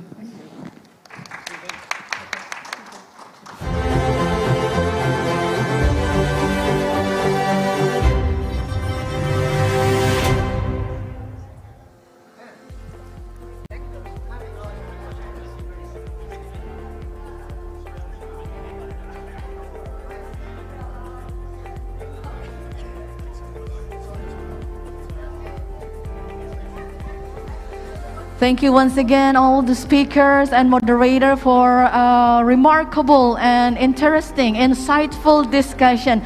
And to Bapak Ben Elder, safe trip. Thank you for being here. Oke, Bapak Ibu sekalian, kami ingatkan apabila ingin mendownload materi yang ada pada conference hari ini, kami persilahkan untuk scanning barcode yang ada di layar Anda, ya, ada di layar Anda, yang tadi juga sudah terlihat di layar utama juga, ya. Silahkan di-scan. Atau kalau misalnya mendapatkan kendala, silahkan ke website werkudara.group/materi. Sekali lagi ke website werkudara.group/materi, atau bisa di-scan langsung di barcode yang telah tersedia. Kami juga mengingatkan, before we move to the next session, we'd like to remind you again, for all the participants who are interested to obtain e-certificate for participating in this conference, do not forget to input a token number in attendance form in your LMS account to be able to access your e-certificate. The token number 011222. Bapak Ibu yang ingin mendapatkan e-sertifikat, jangan lupa token numbernya adalah 011222. Langsung saja dimasukkan di daftar hadir pada akun LMS. Baik, sebentar lagi kita akan terhubung secara online dengan pembicara berikutnya. In a moment we will be connecting with our speakers for our next program, our next agenda, virtually. Okay, we're still waiting for the preparation. The next session will showcase and discuss technological advances in land use mapping and land registration, cadastral recording, and the benefits for effective land valuation and acquisition compensation procedures. These technological advances has opened up new opportunities to capture and to store information on land use that is accessible to multiple agencies, and allow better understanding on the scale and dimension of the challenge in compulsory acquisition, particularly in the context of unregistered and customary land. As we all know, ladies and gentlemen, a good land administration and geospatial data is the key to understanding the land acquisition and valuation challenge. This session will be presented by RICS and supported by the UK Land Registry, Ordnance Survey GB, and ESRI with the title Adoption of Technology as an Option for Unpacking the Issues. We'll be presenting via online. We will have Anthony Back, Land Administration Specialist, Data Scientist and Concept Architect, and also will be joining us online, Frank Pichel, Land Information Specialist, and also Dave Stowe, Enterprise Architect at Ordnance Survey. Okay, are the speakers here? Are the speakers connected? Already connected? Okay.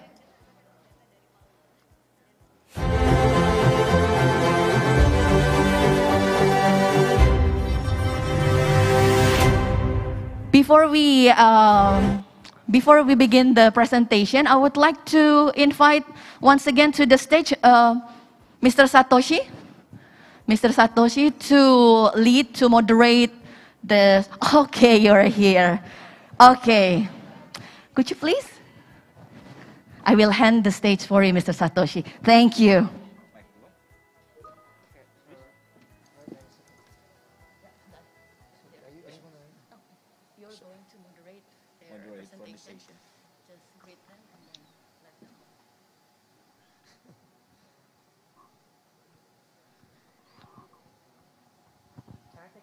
Mask off? It's easier to talk.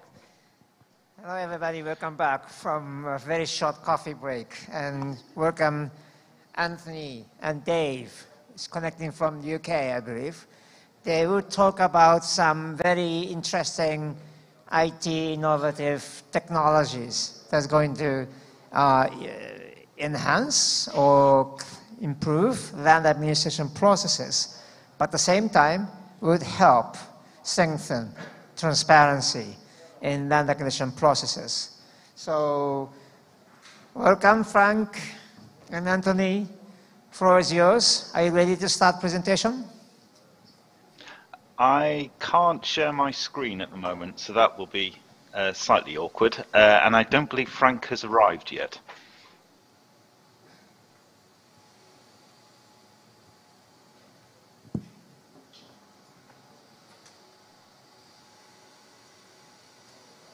I can share my screen. There we go.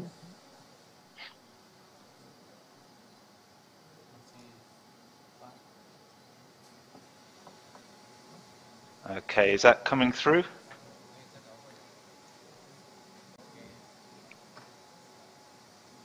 I can see your slide, Ant. Can everybody see the slides there?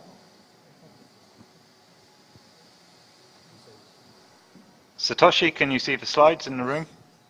I think you can, looking at the video. Yes. Okay, yes, we can see the slide. I'm sorry, I couldn't hear you very well. Maybe it's better you speak loud a little bit, because your voice is not very clear. Oh, okay. Satoshi, am I coming through loud and clear? It's good now. Okay, that's good. In that case, I will start and we'll let Ant pick up in a moment. So firstly, thank you very much for allowing us to attend this conference and giving us time to speak. And I'm sorry we can't be there in person, as I'd love to visit your country. What we want to do today is just take a few moments to discuss the rights that are recorded for land as part of understanding the land and as part of enabling the valuation of land when compensation is being considered under positions of compulsory purchase or when the value of the land needs to be understood for other valuation purposes. What we see is that there is a continuum of land rights that ranges from the legally enforceable rights people have over their land, their ownership of it, their right to use it, through administrative rights that are recognized, and social rights and less tangible rights that need to be recognized when fully understanding the land. And during this short presentation, we're going to focus, to begin with, on the legal aspects of the land when it comes to registration. And we're going to consider what are the advantages, the advances in technology have provided us now with the, sorry, I'm getting a huge echo, so I'm just going to try and just adjust my headset slightly. That's better. What the advances in technology provide in terms of being able to register those rights. So if you just want to move on to the next slide, Ant. So we've seen a massive imperative for change that comes for traditional land authorities around the world, driven mainly by users' expectations that have been set by their interactions with platforms such as Facebook and Amazon, the amazing technology advances that have taken place in the last few years. We have seen the things that impact the way people engage with their land and engage with their governments in terms of the mega trends of urbanization and climate change. And of course, the governments themselves want to place new demands on their land authorities to make the land market better. So if you go on, Ant. Thank you. So there's been massive disruption in the technology space, both in terms of technologies related to surveying and the database technologies that are used to allow the rights that are registered with land to be recorded. And what we have seen in our engagement with land authorities around the world has been that as people transition from traditional paper systems, or when people are trying to put in place land registration for the first time, we see a natural evolution of the data models that people use throughout as they mature. So as people move from quite simple records of rights, often articulated on paper, through to more highly codified database models that allow better automation and an improved query, through to models that will be fit for the future as new needs come along. We see the land administration domain model as being a kind of a common model that can be applied across these, but the actual physical data models that reside in databases mature over time.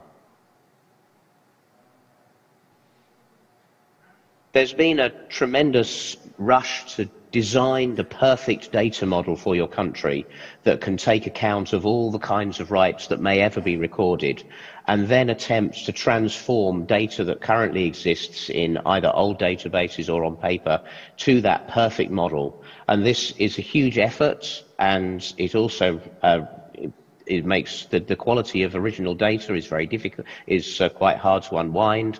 And it results in a huge amount of effort and a long period of time passing prior to being able to go live with some new system relating to land administration.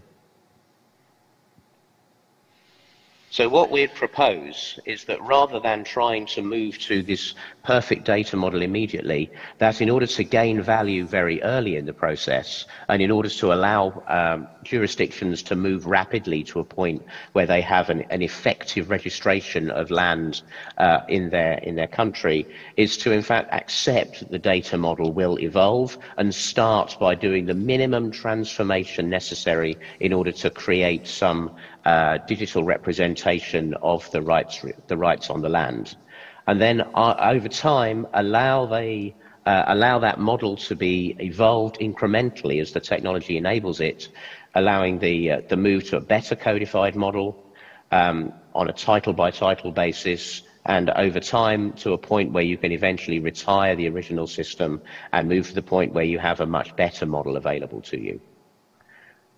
Okay. Taking this kind of approach of a deliberately allowing evolution of the data model allows you to take advantage of having a digital rights registration system with minimal data transformation early in the process, and allows you to get to a point where you have a digital system, even if many of the rights are still articulated in paper scans, and then move to a position where you can refine that model over time and move to new models, but do it on a title by title basis, not trying to do an en masse transformation. I'm going to hand over to Ant for the next part of this. Thank you very much, Dave.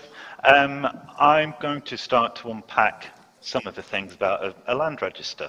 And essentially, no matter what model you use, a land register represents a structured index in which different bits of data can be linked and shared and exposed in different ways.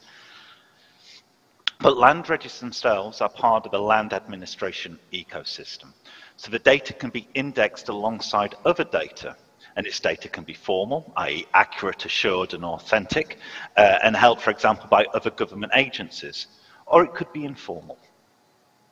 This is increasingly digital and increasingly open, so we think this open linked realm of data.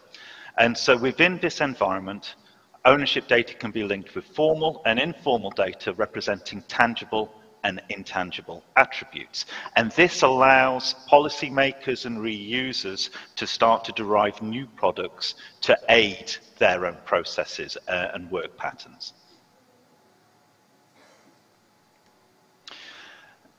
Standards support interoperability and reuse of data, and of particular importance to the land domain is the LADM, ISO 19152.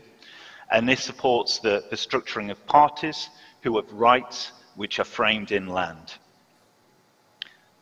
And through the ISO standard, this also supports digital transactional change, so how we deal with transfers of parties, variations of land, and the subdivision of rights and rights relationships. But as Dave has already pointed out, this data needs to be managed and maintained. Data quality should be evaluated and improved on a fit-for-purpose basis. Now, while technology can produce better data, change should only be implemented when clear social and legal impacts have been identified. Now, we started out with this model representing rights, but we need to reinforce that when a need has been identified, then the social and administrative rights can be formalized more effectively. But it's the understanding of these social and administrative rights, particularly in terms of how communities understand them and communities value them, which is of significant importance. And this is where I hope I'm going to be able to hand over to Frank, who will be picking up on the community and valuation side of this session.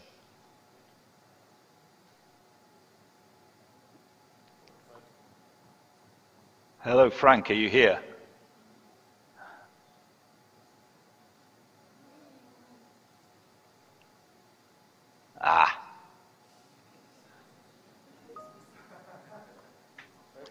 That leaves us a little bit of a quandary.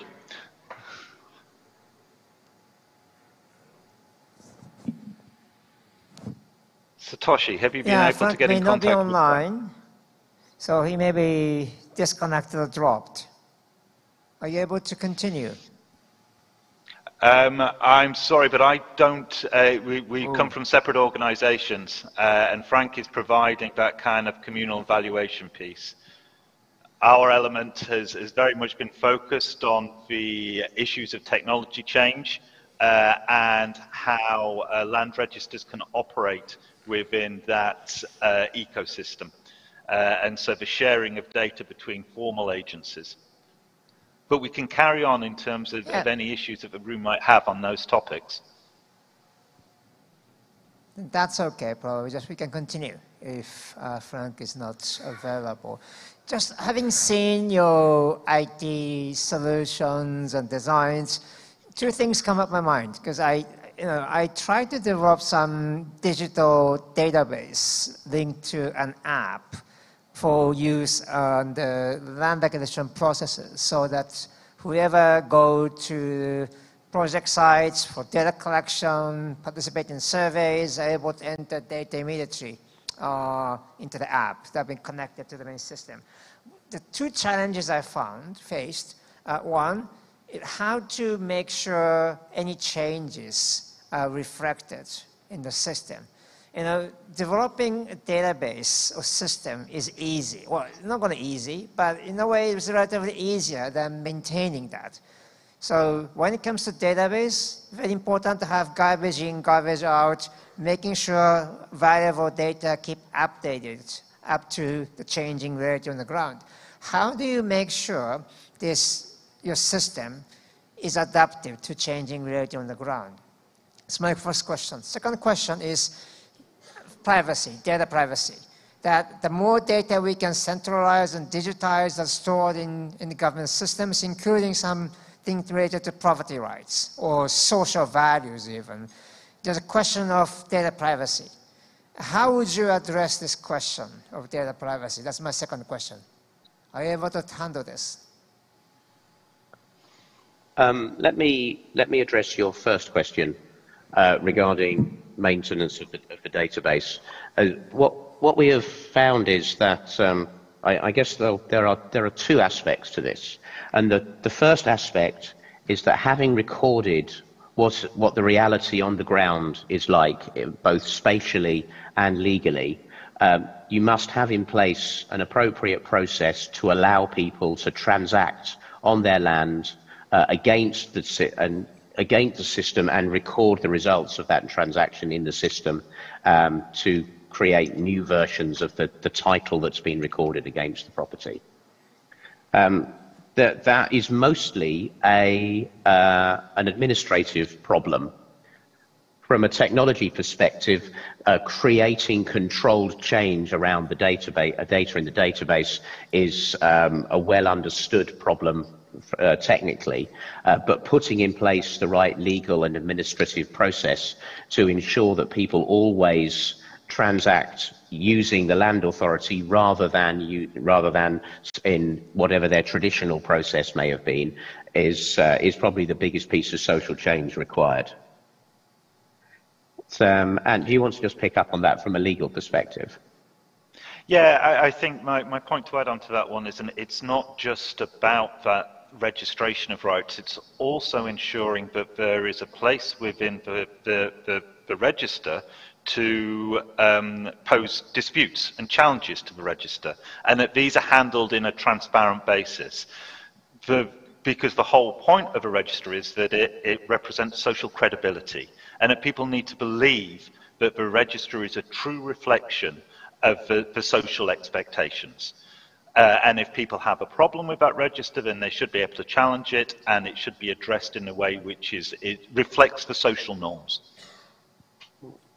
But I guess there's the second part to your question, or the second part to my answer perhaps, is that it is absolutely the case that over time, the rights you will wish to record against the land and the complexity of the tenure types that you will wish to use and the way you will wish to represent the spatial aspects of the property that is being recorded, these things will change. And you must ensure that your technology system does not lock you in to a particular legal framework or a particular way of policy working, and enables you to change and grow and mature over time, as it will definitely be the case that legislative change or social change or just simply the maturity of the jurisdiction or how urbanized it is, these things will cause change that you must be able to accommodate within the technology system without having to replace it, rip it out and build a new one, for example. I'd also like to pick up on Satoshi's second point in terms of data privacy.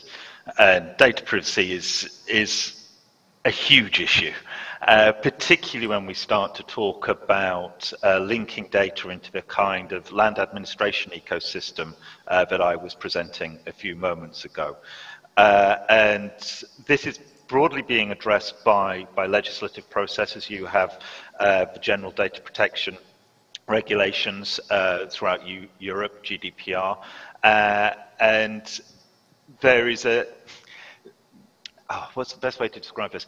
The difficulty with this area is that each jurisdiction and nation is going to have to embrace it on their own individual terms to represent how they, as a nation or as a group of nations, respond to privacy issues.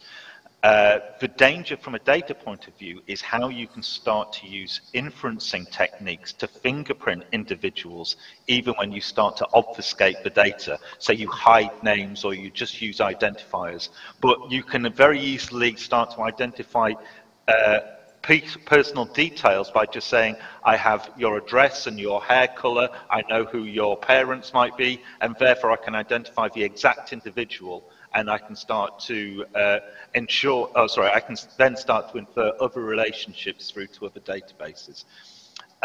So these are something that needs to be understood and I think mitigated at that data linking point. And this is emerging technology. These are things where the legal systems have yet to catch up with the state of the technological architecture. Yeah, thanks. If I may, let me challenge you, because when it comes to data privacy, it comes down quite a lot on the confidence that people have in the system. And that confidence doesn't come only from the technology perspective. It's the way how the technology is put to use. And then any leakage that may happen are appropriately addressed. How do you make sure such more institutional system, legal, institutional, administrative, put in place to make sure and support this technological development in terms of protecting private data privacy? I think in many respects this comes down to having solid governance within your organization and taking data privacy seriously. I think some of the accords that are held within things like GDPR are that when you're collecting data, you are only allowed to use it within prescribed circumstances within your business operation, and you cannot reuse it for any purpose outside of that remit. And I think that's a good starting position. However, I think the problem really starts to occur when you move beyond an individual institution and that information is shared between institutions, and where the sum of the whole might be greater than the individual parts, and your ability to start to undertake inferencing is dramatically improved. And that's where there's quite a bit of grey in terms of how we can start to reuse the information and what information can be legitimately inferred. Dave, do you have anything extra on that topic? Again, this is, I mean, though there are many, of course, technical solutions to securing the system against inappropriate access, in the end, the real problem is absolutely a legislative and governance problem that people are it's very easy to bribe people to reveal data in the system that they're not supposed to do. It is often possible to, as Ant has said, to determine personal information about a person by analysis of data that is available. And these are difficult problems for all governments to try and solve. What is the case is that with things like the General Data Protection regulation, the GDPR regulation across Britain and Europe, is that the penalties for revealing data are huge and hugely damaging to an organisation if they were to be prosecuted under the legislation. And this has led to organisations being quite rigorous about ensuring staff are well trained and well versed and fully understand the implications of inadvertently revealing personal information about their customers. But it is without doubt a very difficult area, and it is absolutely not a technology problem. It is absolutely a governance problem. Thanks. Just let me remind everybody, both present here and online, to register your questions through Slido. We have received several questions already. Are you able to see the questions on the screen, or should I read it out? I'm going to need you to read them Maybe out. We can start with the first one. This is about the data privacy on the data stored in the cloud. I expected this question. Well, okay. So public cloud vendors, so the AWSs and Googles and Microsoft Azure cloud providers of the world, their job is running a secure data center. It's what we pay them to do. It's a thing they do exceptionally well, and generally they have greater expertise in operation of a secure data center than you would be able to create internally within your organization. And as such, they are very good at running a data center, and an appropriately architected system can be completely secure within the cloud. You do have a legislative problem in that the location of your data may be, there may be something enshrined within the law of your country that prevents the data you have within your organization from leaving the country.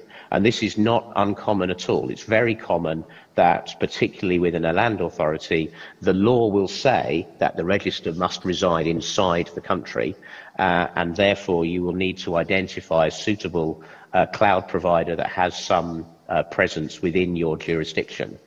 The alternative, of course, is to not use one of the public cloud providers, but to use another provider, and it is quite common that within any particular country there will be expertise in providing cloud or cloud-like services that are physically resident inside the borders of your country, and as such allow you to maintain sovereignty over the data, which is much harder with public cloud.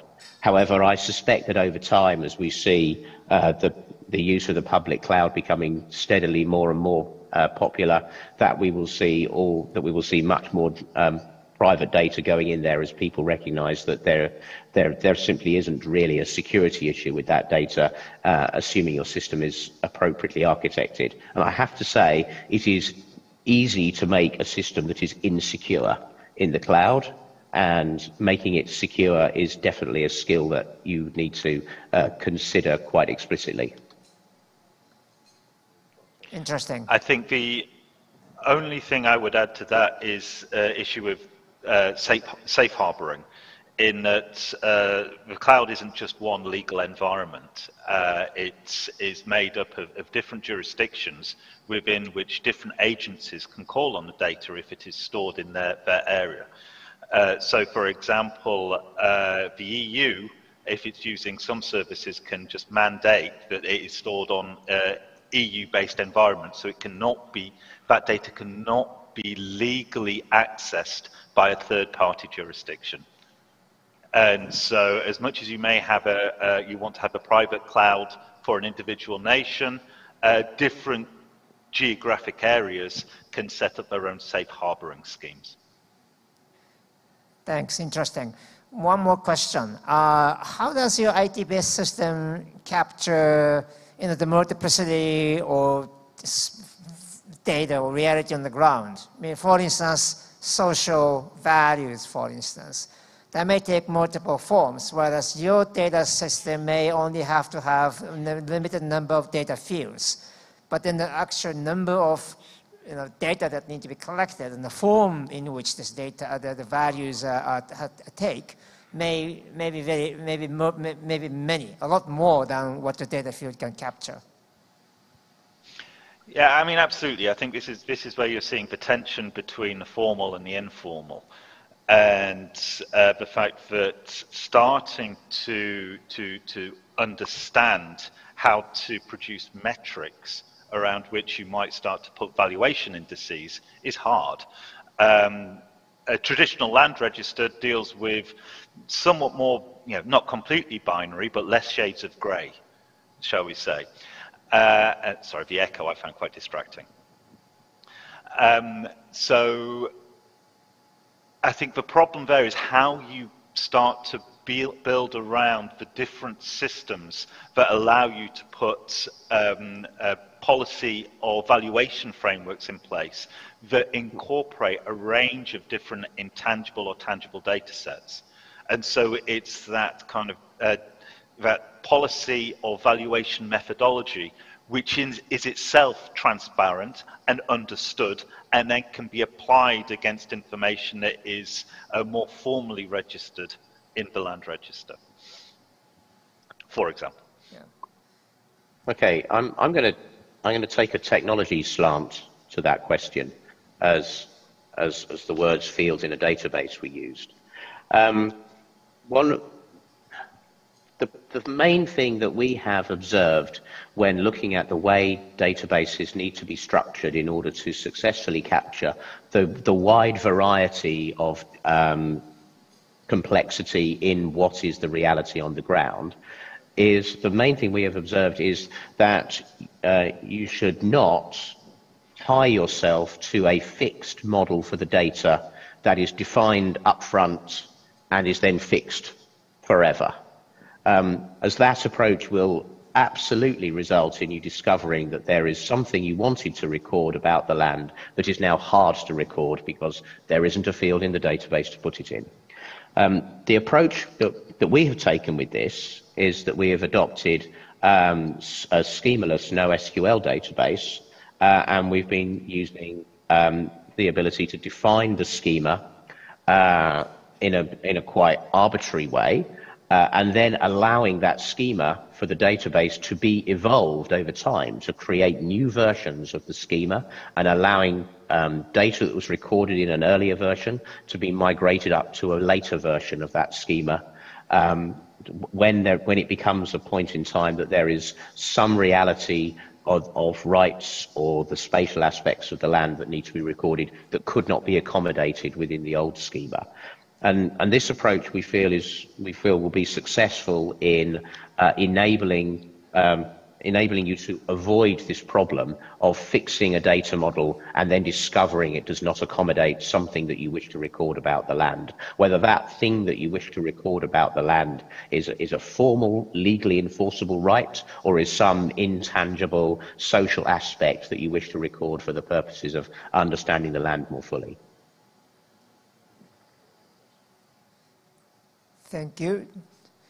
This, I think, is the last question. Actually, it's related to what you have just said. In the context where data remains an issue because of incomplete, outdated data, including on social data, social values, how do you see the use of basis data for informing land acquisition processes? How much, because this conference is primarily about land acquisition processes, and how you think is a digital system help enhancing transparency, but also in improving efficiency in land acquisition processes?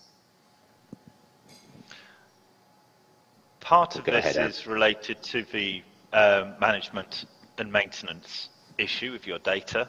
And I think, as we described in the presentation, that should really be addressed on a fit-for-purpose basis, not led by the technology itself, but by the impact of data improvements in terms of outcomes. So, if you're looking for a better valuation model, then you look at ways in which you can improve data incrementally that leads into that valuation process.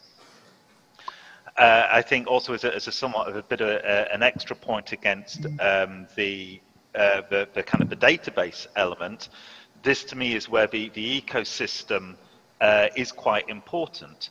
Because within that ecosystem, you are finding a whole range of new attributes which you can link through to your ownership data. And so it doesn't necessarily become a problem for the land register, it becomes a problem for the whole land administration community through joined up and linked data in that ecosystem. And so there is a certain element of ensuring that we have reform within that community so that we can start to share data more effectively, and that it is maintained and refreshed at a level which is fit for the purposes that people want to use it for. And so that requires a lot of communication, a lot of coordination, and potentially reform across the sector. I guess also it's worth picking up that data is of poor quality. It is unavoidable that you will have data within your system, within the data you have collected, that is not correct. It is incorrect. It is, as the question says, incomplete. It is outdated. It is simply wrong. And it is critical that within the systems you have that you mark the quality, that you assess the quality of the data, and you mark the quality of the data and you use that data appropriately, understanding the quality of it as part of the processing that you carry out on the data. It's a fool's errand to try and make all the data that you collect absolutely perfect, and you would be much better spending your time creating mechanisms to deal with poor data rather than try to eliminate it. It is certainly the case that you should also consider the different uses of the data. So where the data you record relates to some kind of legally enforceable right over a piece of land, then that would definitely be something you'd want to try and ensure strongly was correct.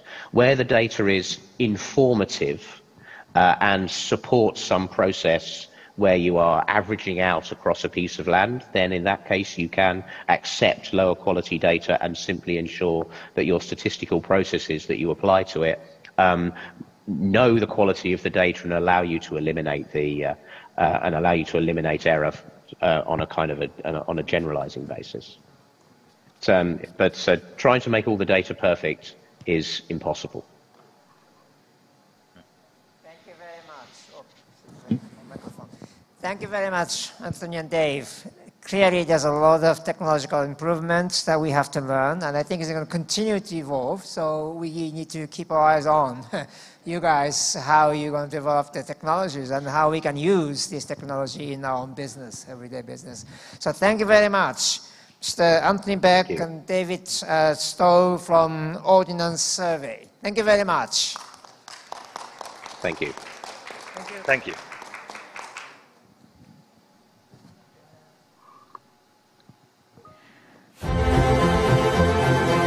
Okay, thank you, Mr. Satoshi, for moderating this session. Ladies and gentlemen, such a informative and interesting presentation and information. However, we have reached to the end of our program for today. To conclude today's conference, we would like to invite the Director for Land Valuation and Land Economy of the Directorate General of Land Acquisition and Land Development of the Ministry of Agrarian Affairs and Spatial Planning, National Land Agency of the Republic of Indonesia. Please welcome Mr. Herjon CM Panggabean to deliver his closing remarks.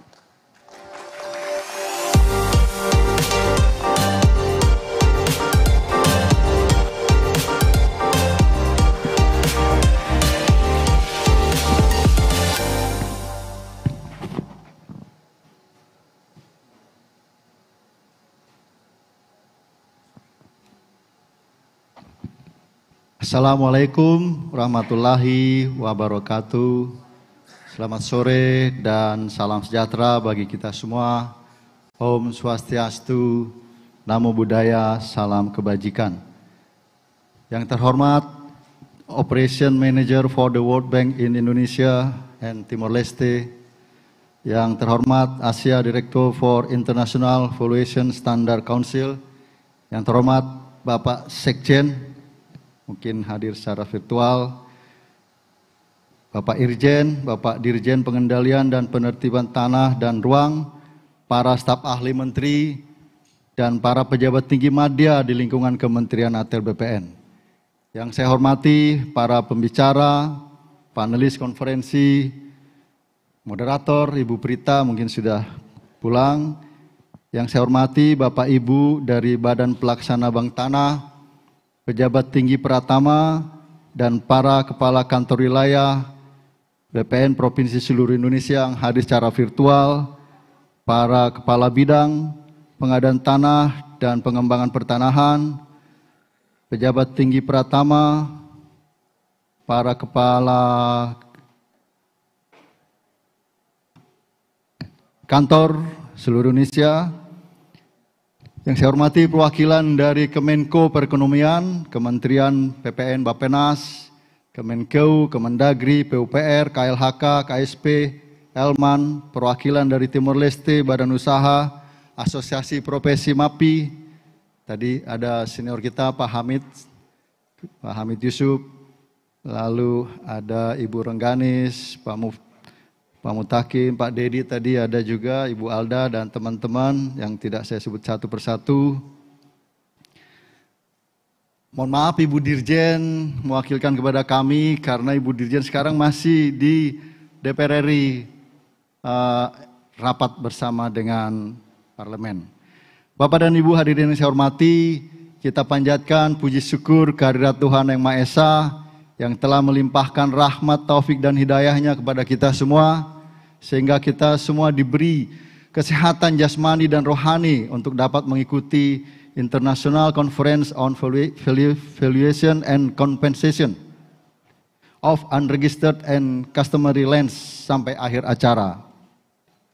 Bapak Ibu hadirin yang saya hormati, pada kesempatan yang berbahagia ini izinkan kami menyampaikan rangkuman penyelenggaraan International Conference on Valuation and Compensation of Unregistered and Customary Lands sebagai berikut.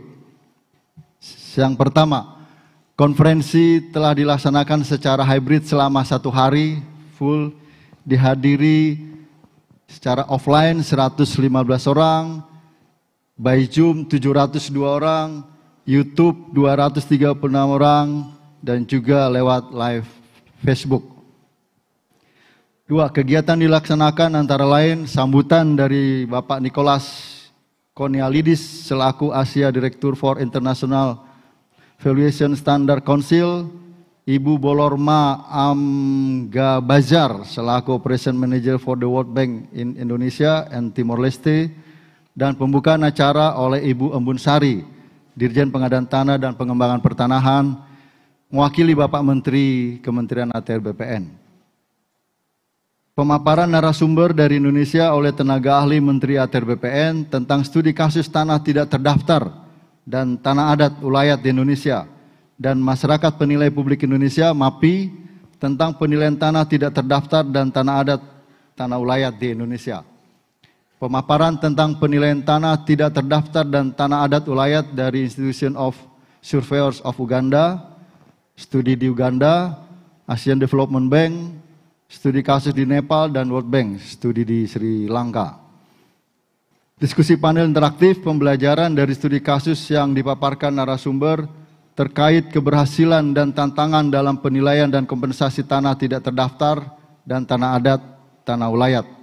Fokus diskusi meliputi ketersediaan data, risiko, betterment, social value, dan intangible asset. Pengadaan tanah tidak terregistrasi dan tanah adat adalah isu yang sangat kompleks. Peran dan kolaborasi berbagai ahli untuk memahami keadaan di lapangan menjadi sangat penting, termasuk untuk memahami kondisi sosial, ekonomi, dan histori budaya dari masyarakat dan tanah yang diperlukan untuk pembangunan tersebut. Kegiatan ini harus dilakukan dengan baik dari berbagai negara. Kerangka hukum yang dapat melindungi proses valuasi dan kompensasi sangat mendukung proses pengadaan tanah menjadi lebih baik, adil, dan demokratis. Koordinasi di antara kelembagaan terkait dan juga di dalam pengampu atau pihak yang membutuhkan tanah menjadi sangat penting untuk memastikan adanya integrasi antara perencanaan dan pelaksanaan rencana pengadaan tanah. Diskusi dipandu oleh moderator profesional dengan panelis dari perwakilan Kementerian ATR BPN, World Bank, MAPI, Royal Institution of Chartered Surveyors, dan konsultan internasional tentang penilaian dan kebijakan pertanahan. Demo dari Royal Institution of Chartered Surveyors, adaptasi teknologi terkini dalam pemetaan dan pendaftaran tanah guna mengurai tantangan penilaian dan pengadaan tanah. Resume konferensi hari ini adalah sebagai berikut. 1. Memberikan kompensasi berdasarkan ajas keadilan dalam penyelenggaraan pengadaan tanah bagi pembangunan untuk kepentingan umum merupakan suatu tantangan besar karena harus menjamin pemulihan kehidupan, bahkan peningkatan kualitas hidup suatu individu atau masyarakat yang terdampak. Yang kedua, pembayaran kompensasi sebaiknya dipertimbangkan aspek sosioekonomi, tidak hanya menilai dari segi infrastruktur fisik tanah dan yang menempel di atasnya saja, namun harus mempertimbangkan aspek sosialnya. Yang ketiga, dibutuhkan komitmen seluruh aspek stakeholder agar hak-hak masyarakat adat dapat diakui. Untuk itu dibutuhkan adanya komunikasi antara para ahli, pemerintah, pemangku kebijakan, dan masyarakat. Bapak Ibu yang saya hormati, selanjutnya kami ucapkan terima kasih pada Bapak Ibu narasumber, panelis, moderator, peserta, dan rekan-rekan dari Bank Dunia dan Kementerian Atr BPN yang telah mengikuti dan menyelenggarakan acara ini. Semoga konferensi hari ini dapat memberikan pembelajaran yang dapat meningkatkan pemahaman kita semua dalam upaya untuk mewujudkan pengadaan tanah bagi kepentingan umum yang lebih adil bagi semua pihak. Demikian hal-hal yang dapat kami sampaikan dan secara resmi konferensi ini kita tutup. Terima kasih. Wassalamualaikum warahmatullahi wabarakatuh. Shalom. Om Santi Santi Santi Om. Thank you very much for all participants. See you on next occasion. Thank you.